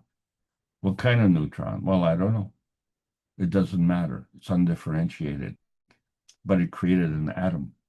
And that atom itself has a counterweight. The atom consists of an electron and a proton. But the total mass of the atom does not equal that of the neutron. So what is the difference? So we see the PM tick. The PM tick in its own has a MAGRAPH condition. Now that we have that, when we combine the PM tick with the atom, we can come up with an equivalent in mass to the neutron. But there's a transaction zone. Well, where's the counterweight to that? How do we go from darkness within to light without? And where's that pump? Did someone forget that pump and the hose connection? So we see that the principal matter are the PM ticks, which are magnetical energy packs. And they come together and they converge with the antimatter, dark matter, and matter gen and create this plasmagen. But that plasmagen will manifest into its physicality when it interacts with the maggrav condition of the Earth. And that interaction is a field interaction we call inertia. And that's how the principal matter manifests itself into inertia density manifestation. It starts as a plasma and then combines with another plasma. We didn't say which one, but when they come together, they create this transaction zone that is at the heart of the magnetical and gravitational relationship. That's the dimension point. So we see the gravitational confirmation because oxygen is very gravitational and it is non-visible as a gas, but it creates an emission spectrum where it has given us a fingerprint based on light and color. And so we have crossed that threshold where the oxygen is non-visible, but the emission spectrum is visible. And where is the counterweight to that? Obviously, a plasma field that brought the light. And we saw the gravitational tracking coming to Earth. So this is all part of the matter plasma dimension, which we are very familiar with. But we also have to understand that there's a massive physical gravitational state, which we can touch and see, but there's a magnetical plasmatic state we can't touch and can't see, but it's still part of the matter plasma. And since matter plasma is part of the feeding and the feedback syndrome, we are feedback dominant because we are focusing on the product. We're not seeing the counterweight of the substructure. And this is the plasma matter dilemma that has confounded us, because we can see that the GAN state somehow has manifested itself into energy transactions which don't have a pump, don't have an external force. We don't know where that's coming from. And we created the GANs out of nothing. And so there is this plasma state which is contributing to the GAN state and its creation. So there's a transaction zone between them. This plasma state is actually part of the plasma matter. So in fact, the atomic, nano, and GAN state and the plasma state are all part of the plasma matter. This is how we have to understand the physical science. But there's a counterweight in the plasma matter that is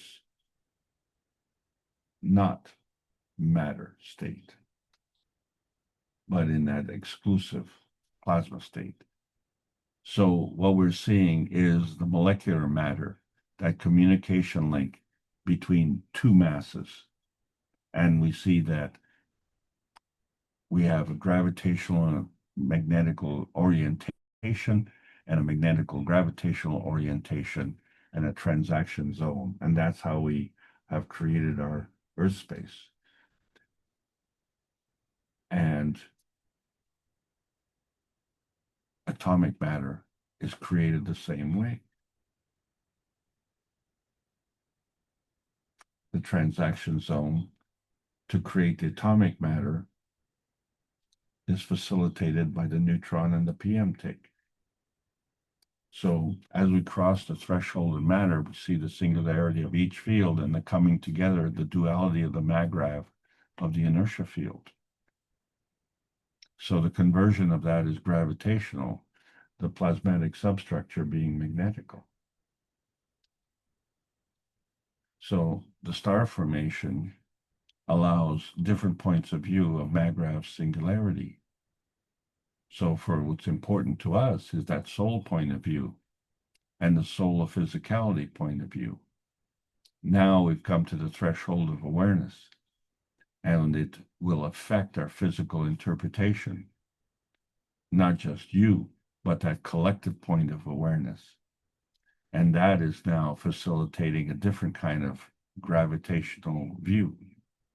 So the dimensional star formation involves a counterweight between the magnetical point and the gravitational point of these points of view.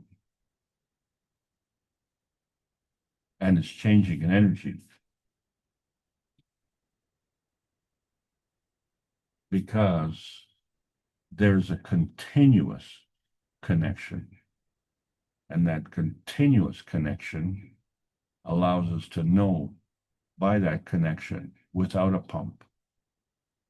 And we don't have to be next to each other, but we have a contiguous connection just through our existence. And since we are actually bags of GANs, if you will, and GANs is an excellent lie detector, then that connection is to truthfulness. And that's the liar's dilemma. How do you counterbalance that? Well,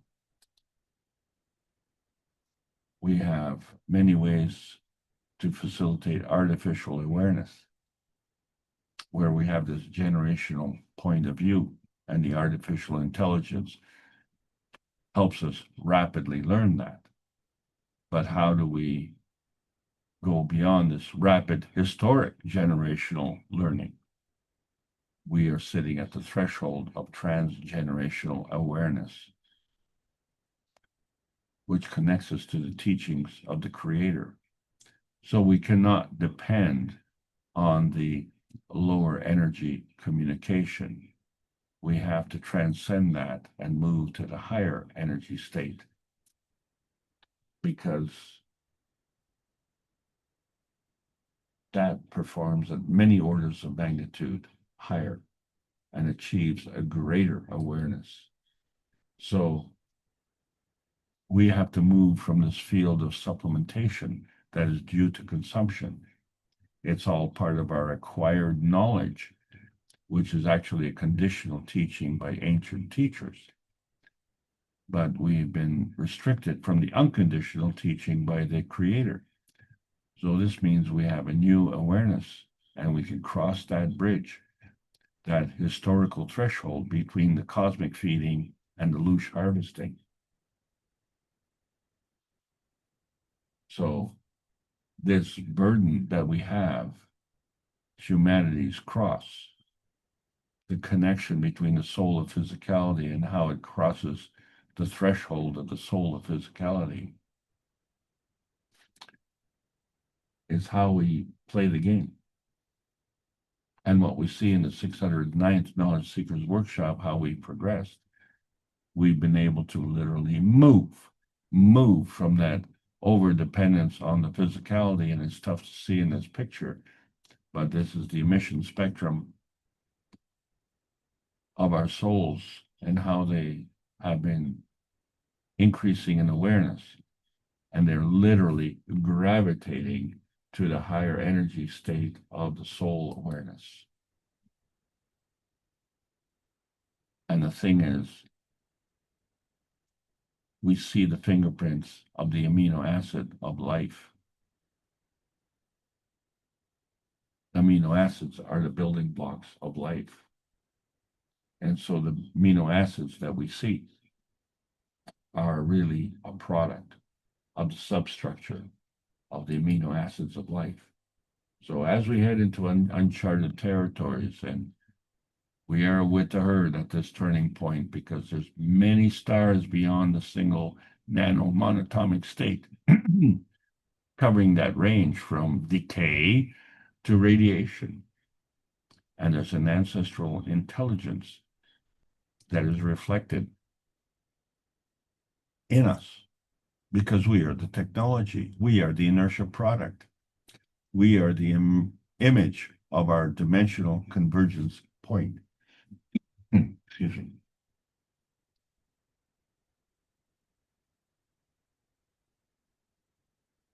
But this humanity inertia needs a gas shielding point.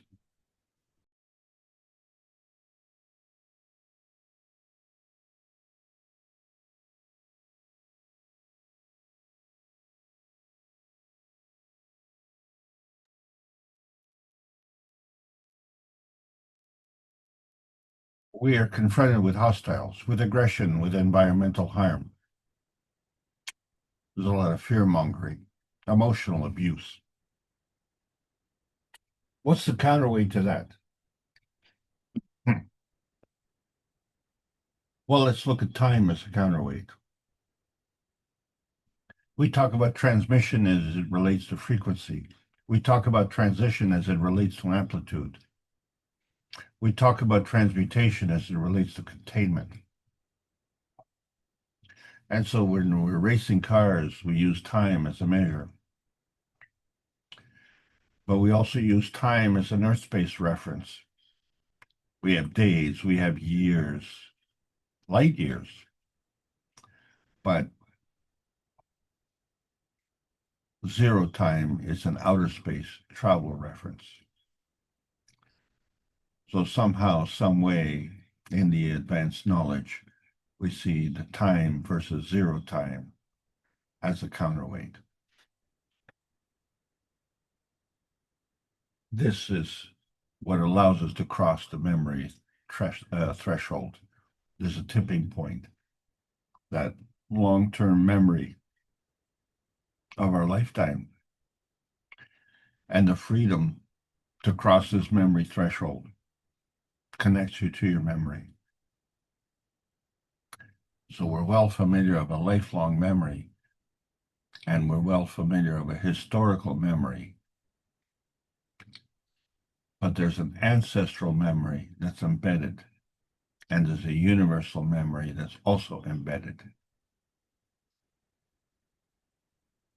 And that is the counterweight to our existence. And it creates a strong emotional impact on our existence. And this contributes to energy. So this energy is portable. So in reference, energy state transition is either through elevation, which is the physical matter state through energy state, or inertia, which is the energy state to physical matter state. But elevation involves expansion. So we have to expand our schemes of reference to take into account the dynamic soul initiator. It could be the soul of the creator, the soul of the earth, the soul of the family of humanity, the soul of man, the soul of the body, or the soul of the cells. Each and every one of them is the epitome of life. So it all contributes as soul food when you tune into the cosmic rays.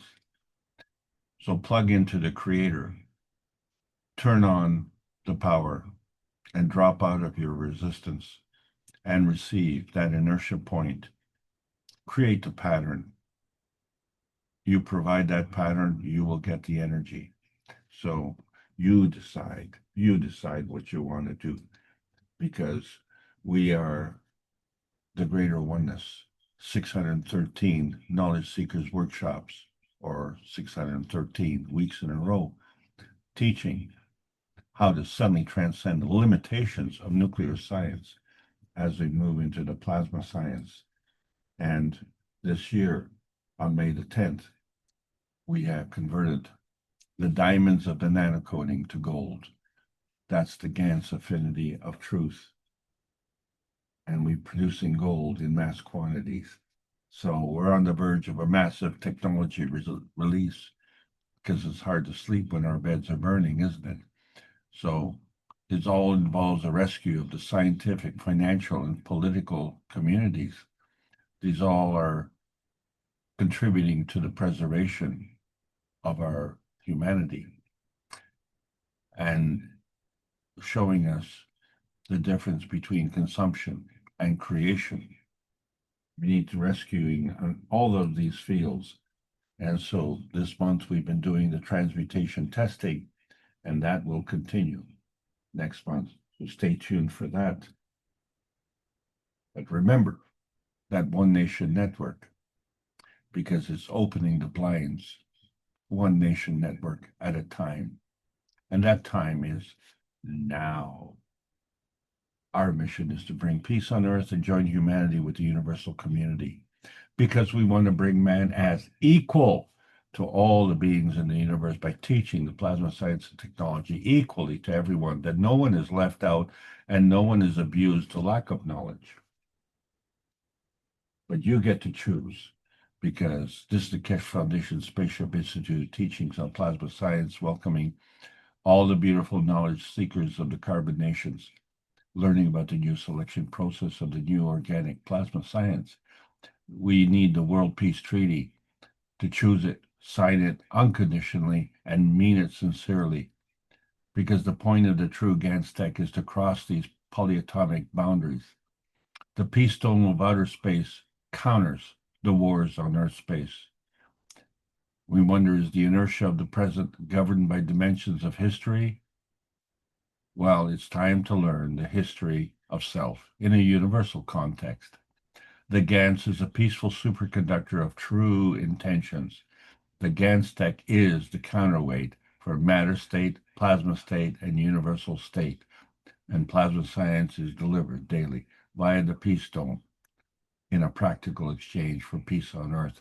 So welcome to the new golden outer space age.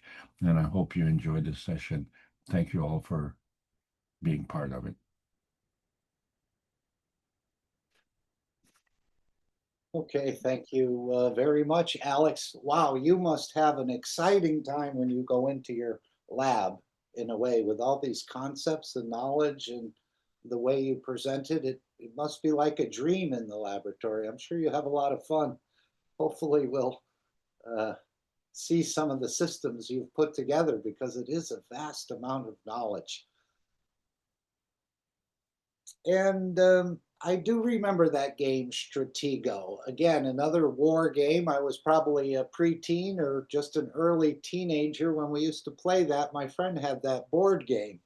And I think ours did ours have a spy in the United States? I was just wondering. I was thinking they had a scout. Did they also have a scout in this Stratego game, which is basically some sort of war planning on a board? You remember that, Alex? Well, yeah, I do. The scout, of course, was the lowest. He's like a pawn in the game, but the scout was able to take out a spy. Yeah, no, I remember. And then, of course, was there an assassin as well, or was that the spy? All the No, the children. spy. But the only person the spy could take out would be the head honcho, the marshal. But you sort of had to guess what the other one, because you couldn't see the faces of the spy or anything were facing you and not the opponent. So they kind of had to guess.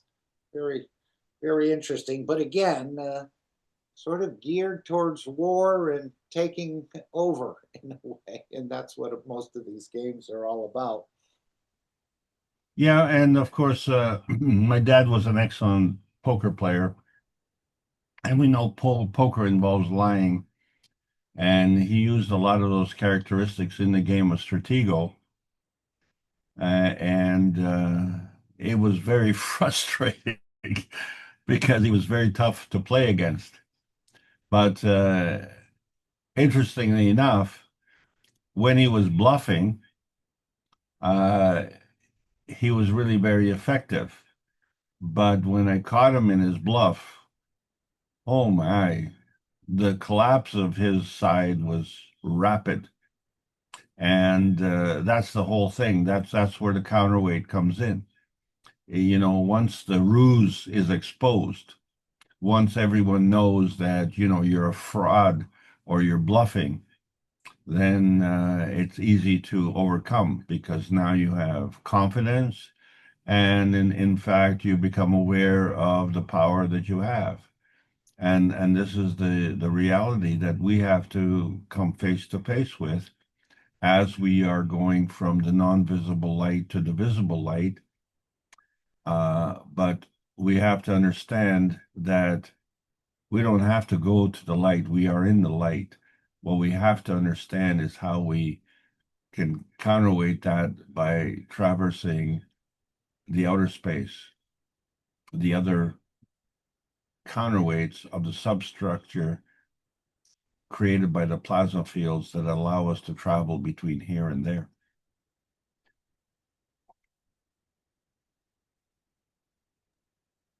Okay, I was hoping someone would put a question in the chat, but we haven't seen any. But there were a couple questions that we can go back to. But here's something I had heard this week on the internet, and since it's Halloween, I'll share it with you.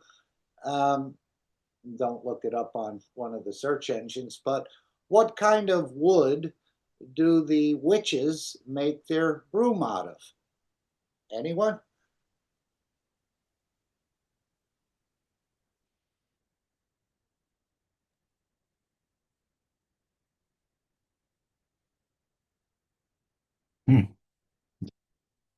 Try, and I don't know if this is correct or not, but this is what was said by one of the people I was listening to in one of the podcasts or something. It's called Hollywood. Oh my. You think that's a joke? I do have a couple holly trees around the house, but it's not really for making brooms. It's more for protection because they do have some very sharp points on a number of points on their leaves. So I think the people had put these bushes around sort of the windows and things to sort of prevent any peeping toms. But yeah, apparently it's Hollywood. We can check that out at another time. Well, I would have thought that maybe it was closer to hemlock, but anyway, still it's close enough. But that's a very good. Yeah. You know, Ike had a question earlier in one of the other sessions, I think earlier on Wednesday, and he was talking about what Mr. Keshe mentioned about the weight of the soul, or the soul of physicality, actually. Maybe we can just share the screen and take a look at that. Ike, I see you've come back in, and oops, I need to bring up the transcript. Let's see if we can do that. Okay, there it is. Let's see if we can just find that about the weight. And again, we know that the physicality is a leech on the soul. Is the soul of physicality a type of counterweight? Or does that relate at all to what you were trying to teach us about the counterweight?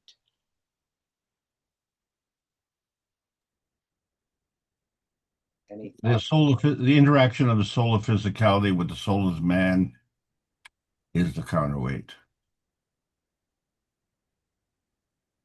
Okay. Ike, did you want to say anything about that? It's kind of loud in here. I can't talk right now. Sorry about that. No problem, no problem. I just thought I'd give you an opportunity to get more knowledge on this counterweight. I know the soul and soul of physicality do work together in sort of an uncomfortable relationship, but maybe we can make it a little bit more comfortable so they become closer to one another, where, again, where we have the lion, which would be the physicality, I would think, or the soul of physicality, and the soul being the lamb, and we're trying to get them to eat and sleep in the same nest. And I think as these fields increase, more and more of us will get more of a balance and an enlightenment through this process. Gail also had something, and I know you talked about gold and other things. And Mr. Keshe said we want to go for the white light, not the gold light. And he did say the gold that he created in Beijing was an important aspect in the space travel, or what we needed to create things in space. But here, Gail, do you want to, if you're still with us? I think she is, yes. Anything about the white or the gold? I know you said some people said the gold, but Mr. Keshe seems to say here it's the, we're aiming, the white or transparent white is the ultimate, not gold. Any sort of question, Gail? I just thought we'd bring this up to Alex. Or Alex, if you want to mention anything about this gold or this white. Well, I do know that the white light is a combination of all colors. So, you know, just the screen that you're looking at, you know, your computer screen. And, you know, if you understand that the red, green, and blue emission coming from the diodes on the screen, creating the white image. And so the combination of all those colors gives you the white. And that's what you want. You want the connection to that. But you know, again, you have to remember that the visible light is part of our physicality. Right, the physical light, yes. Here he's saying the white or transparent white is the ultimate.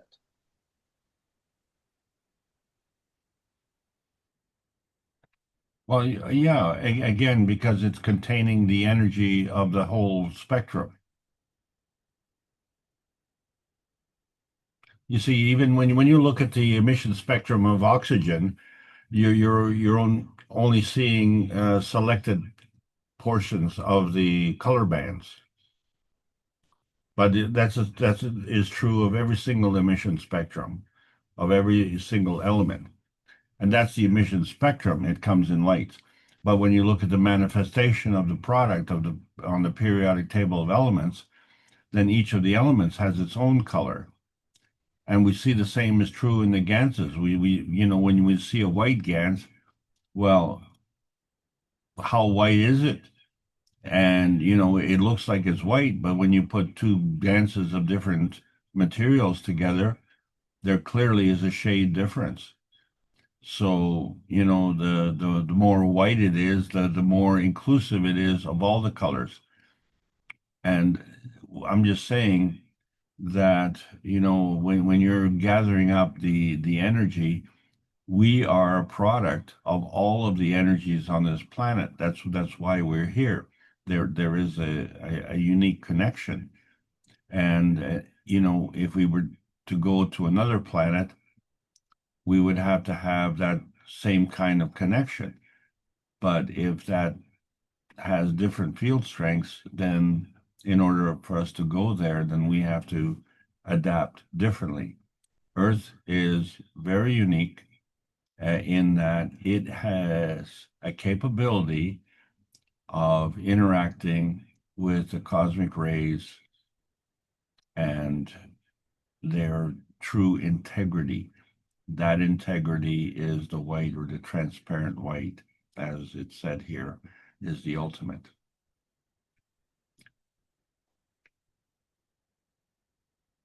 All right, thank you, Alex. Anyone else? And again, he said here it's the additives which change the color. Mentioning about putting a small dot in the diamond and that changes its color, but the rest is carbon. Any other questions anyone would like to ask? And again, when I put this in here as far as chips, and I think he was saying here how this has thousands and thousands of reactors, micro, mini, little chips. They are miniature reactors. They're all produce energy at a given point in a certain way. And if you go to the second patent, but where did he say there were thousands and thousands of these reactors, micro or mini reactors running on this ship? So that's quite a feat to keep all of these things interacting and running together. He said, you know, these little chips in your pocket. I guess he was referring to the cell phone there, the way the cell phone works. And what does it have? 1 billion chips in it or something? Someone had mentioned that. Again, I can't build a cell phone. I know how to use it a little bit, but again, a lot of interactions to keep this craft going. And this is not child's play, or you create a star formation and you're good to go. It seems like it's much, much more involved. Well, that's the difference between the computers of old that could fill a warehouse and the computers that are new that sit in the palm of your hand. Right here. This system, I think he was talking about the 3i, has thousands and thousands of miniature plasma reactors, which creates this condition. So again, I think of system failure and other things. So this is quite a, but maybe again, it's been perfected to the point where it doesn't really fail that often. There's not that much system failure. Well, what is most profound about the description, you know, with respect to 3i Atlas is the interpretation of the energy as being the foundation of a nation.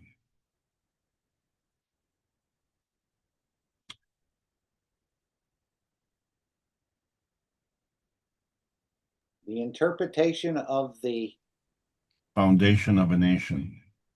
Okay, who's interpreting that? Well, Mr. Keshe, you know, we were talking about the birth of a new nation. A new race, yes. Well, no one's talking about that. I mean, try and go to the coffee shop and talk about that. No, again, it's hard to do. I thought that was a great example. Mr. Keshe said, how are you going to ask someone to judge a croissant when he's never even been exposed to French cooking? So when you ask someone, what do they think about this? You're probably not going to get the answer if they haven't been tuned into the plasma science much. Because this is, again, baffling, this energy dimension for all of us. We're coming into it step by step, slowly. And of course, the fields will add a lot to it. But he's getting us into a position, again, where I think we'll be able to convey or transfer certain things to others. And they will have the trust because of what Mr. Keshe has basically put forward. And as we can see, what he's spoken about, what he's drawn years and years ago, is basically matching what we're seeing in the solar system and our skies. But the scientists are going to have to open up to that a little bit more. Right now, I think they're ordered to block it. And even I was seeing some of the features on Mars, and again, many 90-degree angles and other structures. We know back in 2000, we had the face on Mars, and of course, that was just a shadow. So perhaps there was even other civilizations that tried to get a start there. I don't even know. But there's certainly artifacts there and on the moon, which they really, but apparently these latest ones from Mars, beginning of this year, perhaps, you can definitely see some 90-degree angles, which nature usually doesn't work in that sort of manner. So someone has been there before in the past, or again, maybe rose up and fell down. I don't know, or left collectively. Well, these questions that you're asking, you know, have been going unanswered, and no one is really stepping up, if you will, to, you know, be brave enough to even attempt an answer. What was confounding to me was that, you know, if you ask an expert, a so-called expert, and when they say that I don't know, I'm thinking, well, I mean, you don't have an opinion, or you don't have a point of view, or you don't have a something that you can contribute to the possible answer of that. You just flat out, well, I don't know. That's not an acceptable answer, and especially coming from an expert. But you know, we are at the point we're brave enough to put forward a hypothesis, and any hypothesis or theory it only remains so until it's disproven, and only needs to be disproven once. So as we continue in our way, we're not getting disproof, we're getting disbelief, and we're getting a stoppage. And so, in many ways, the skeptics are, kind of the counterweight, if you will, to the progression of the advanced science. But it's a weak counterweight. We are assuming, at least, I'm just talking from my point of view, we would always strive to be better at what we're doing, whether it's playing a musical instrument or being an athlete or seeking some kind of academic destination. It's always seeking a better position. I don't understand this lack of seeking for a better position with respect to our physical knowledge. Our physics, our scientific community. I don't understand that. And it doesn't compute, not in my world. And, to be grossly satisfied with having achieved a plateau and then continuing on that. And I look at a scientist like Niels Bohr, and he made some discoveries at the age of 23, and that was the last discovery he made, and he rode that pony all the way into his old age. You would think that would be a threshold to open up the door and allowed him to discover even more advanced things. And it didn't happen. So really, from the time he graduated, with his credentials, and he created some thesis which the scientific community adopted, and then for the next 4 or 5 decades, there was no advancement. Well, I would say that's disappointing. Well, but that's maybe he was spoken to in a way. We don't want to go too far here. well, no, of course he was, and then that's that's kind of unfortunate. But we are the benefactors, or we are the victims of this type of myopic thinking. Right. And the thing is, there is a counterweight to this whole thing, and now we're getting some assistance, which is increasing that counterweight. So the plasma science, as we understand it, is one counterweight, but the fact that we're witnessing a transition that is happening, and I won't say that we're seeing it because it's behind the sun, but we are seeing the product, which is the emission field from the interaction of 3I Atlas and 2D Swan. And it's interesting how the difference in that field strength is profound.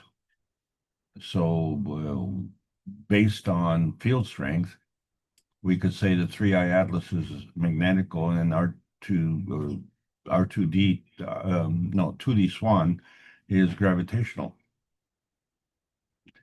But you need both to come together to create this field interaction. And they don't have to be side by side. They don't have to converge in their physicality, because what we're seeing is their physicality. So that field interaction is in a plasma state, and they're able to do that. And they were planning that and doing that. And as Mr. Keshe said, kindly took us into consideration, because at this time last week, we all could have been history. And that's, that's shocking. And that hasn't sunk in yet. But obviously, we were that close.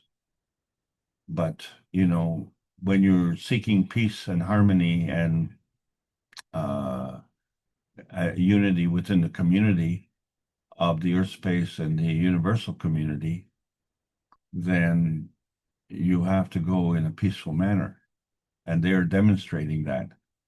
However, I don't think they're willing to suffer the kind of restrictions that we have been suffering with. So we need to stay tuned for the next exciting episode. And on that note, I just want to thank everybody for allowing me to continue to present. I don't ever want to forget the input that's coming from all the knowledge seekers present and in future recordings. And of course, NASA's always said they've been looking for life in the universe. And of course, we see the SETI system and other things, but Mr. Keshe has played it like the master that he is. I think he put out the bait on this transmutation, and we're not only going to see this race, we may see many more, but they were looking for life.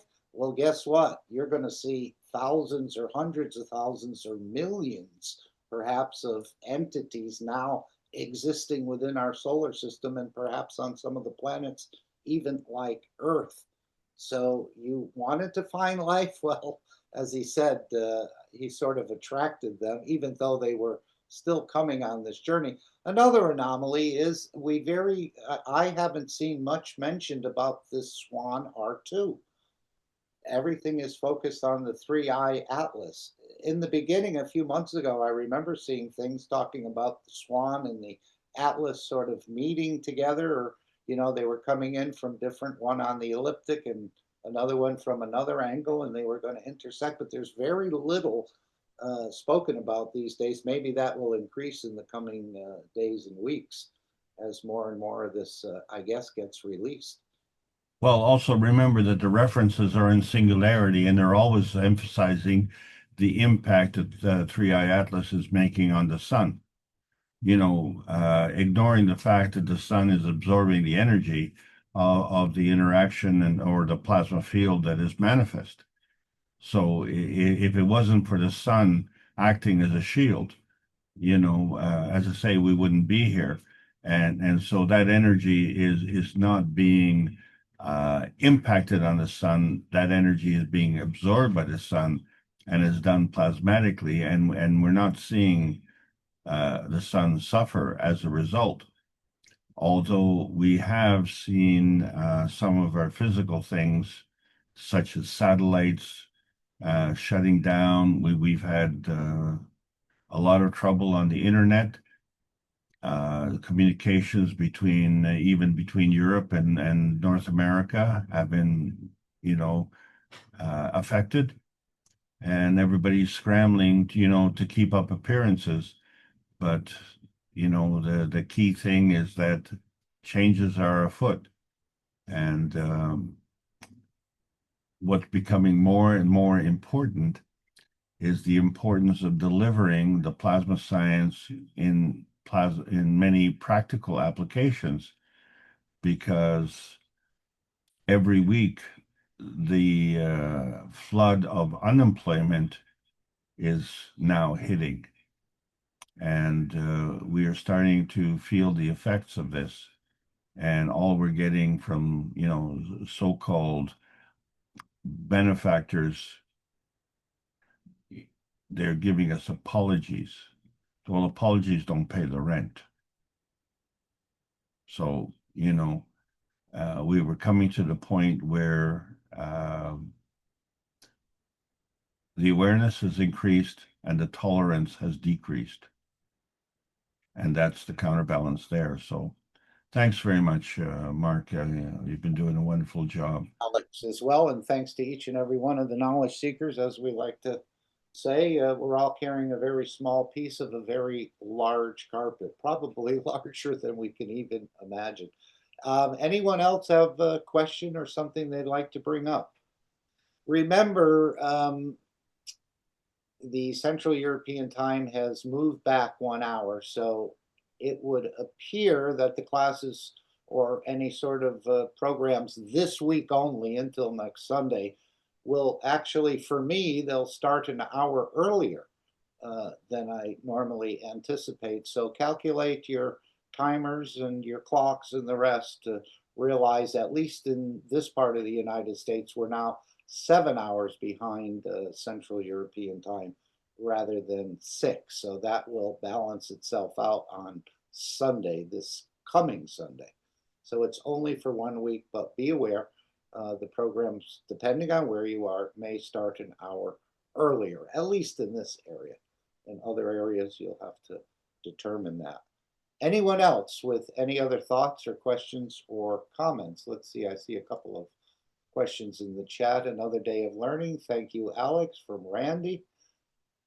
And of course, thank you all from Alex, and is also very appreciative. We're all very appreciative and again humbled by that we're here, and just the sort of early comers into this, sort of pioneers into this. But there's a reason Mr. Keshe staged this particular way. We don't know all the ins and outs of it, but we're certainly being positioned to be able to share more. And I think the credibility as what we see, as Mr. Keshe said, what he's been teaching and the pictures we see and the pictures he's drawn have been proven to be correct. And of course, we expect that, I think, from a universal teacher, which we'll all become. We are becoming those universal teachers. Karina says, thanks to all of you and gratitude and respect to Alex and Mark. Yes, we respect everyone if we can. Okay, if there's no other comments or questions, we can basically close up. I'll play the Keshe coin and hello, we are the Keshe Foundation as a closing video before I play the final disclaimer. But just to bring up the gift of the 3 wise men, again, for you to apply it, I think only you can apply it. But as he said, very similar to creating a shielding like the 3I does. By thinking, speaking, and acting good, you do create some sort of shielding around you because you're elevating more souls than you're actually sort of trying to take away from. And that's the whole idea of the plasma technology. We always add to the soul and not try and take away from the soul, as I understand it. But again, it's for you to apply and investigate. And I think it's easier said than done, as we all know. And this is where we're moving into this piece. And I could never understand when I read the holy books where Christ said you didn't have to go out and kill someone or commit adultery to be guilty of it physically. All you had to do was think it. And I guess without permission of an affair or something like that, you can just think it and you create that. But if you ask permission, then of course, if it's granted to you, then it's yours. But the idea that you can think something and be responsible for it, and again, this is how powerful, or us creating in that dimension of thinking, speaking, and acting. So your words, as Alex has said so many times, are so powerful, but so isn't your thinking, as Christ conveyed to us in some of the holy books. Not that they're all correct, as we know, most of it is grandma's chat. But this is why we promote that. And again, if you can start to master some of these techniques, which only I think you can do, of course, we're getting energies that will elevate us, then it's easier to be proud of the work you do. And of course, to be proud of the person you are. And of course, to be proud of the difference you're making. So thank you all for today. If there's any other thoughts or questions anyone wants to bring up. But that was the gift of the 3 wise men, which I couldn't believe when Mr. Keshe said that. I said, oh, I know what the gifts are, and totally opposite. And he said, most of the Christians miss these gifts, and we've missed a lot more. But we're certainly being briefed in a way, a deep way, through this universal knowledge. So I'm going to play the coin video, and hello, we are the Keshe Foundation, and the final disclaimer. Anyone else have a a thought, a comment, a question, or something they'd like to share before we close? Again, remembering the times have changed. Next Sunday, we'll be back in sync at the 6-hour gap. But again, as Mr. Keshe said, these entities have, with that gap that they're using, they've shown themselves not to be hostile and doing their business behind the sun. Again, a caring civilization, highly, highly intelligent. And we're going to learn a lot. I think we're going to, in a way, partner. I don't know if we're part of them in a way with the seeding idea, or they're just sort of seeding in different parts of the universe. But obviously there's a connection. They're sort of moving in. And as they've warned off the governments, we do what we like. So it's, again, the idea of the mouse in the hand of the cat. We're sort of just observers, but we're going to become enlightened by all of this work. And I'm sure Mr. Keshe is sort of overseeing it with quite a bit of joy and calling in a way, others from the universal community. And when we start to see UFOs in the skies, if we do, or even interact with these sort of beings, we're going to know more than the, let's say, the man on the street, because we've been following the teachings of the Keshe Foundation. And again, they're matching quite nicely with everything that's been shown by amateurs, or some of the things we'll see in the future, I guess, by some of the space agencies, hopefully. But either way, what has been promised is being delivered as we speak. So again, monumental time in the history of this planet, but just the beginning of the next step in the next process. Anyone else?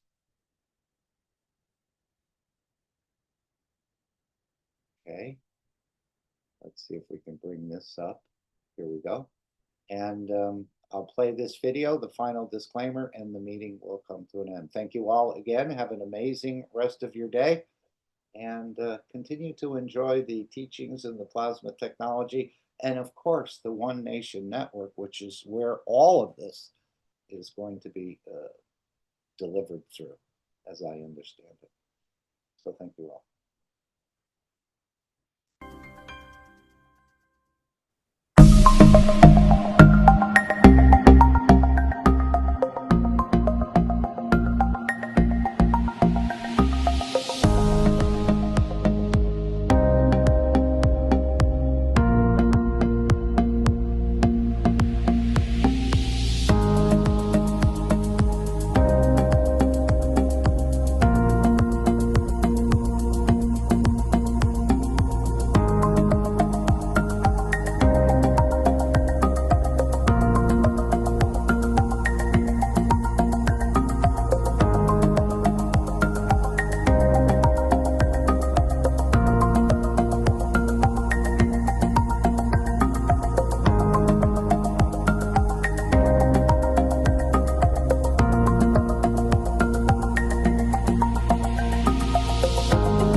Hello.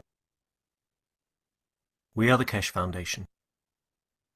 Our mission is to bring peace on Earth and join humanity with the universal community. We wish and work to bring man as equal to all beings in the universe. By teaching plasma science and technology equally to everyone, no one is left out and no one is abused due to lack of knowledge. By donating to us, you can help achieve this goal. keshefoundation.org/donate.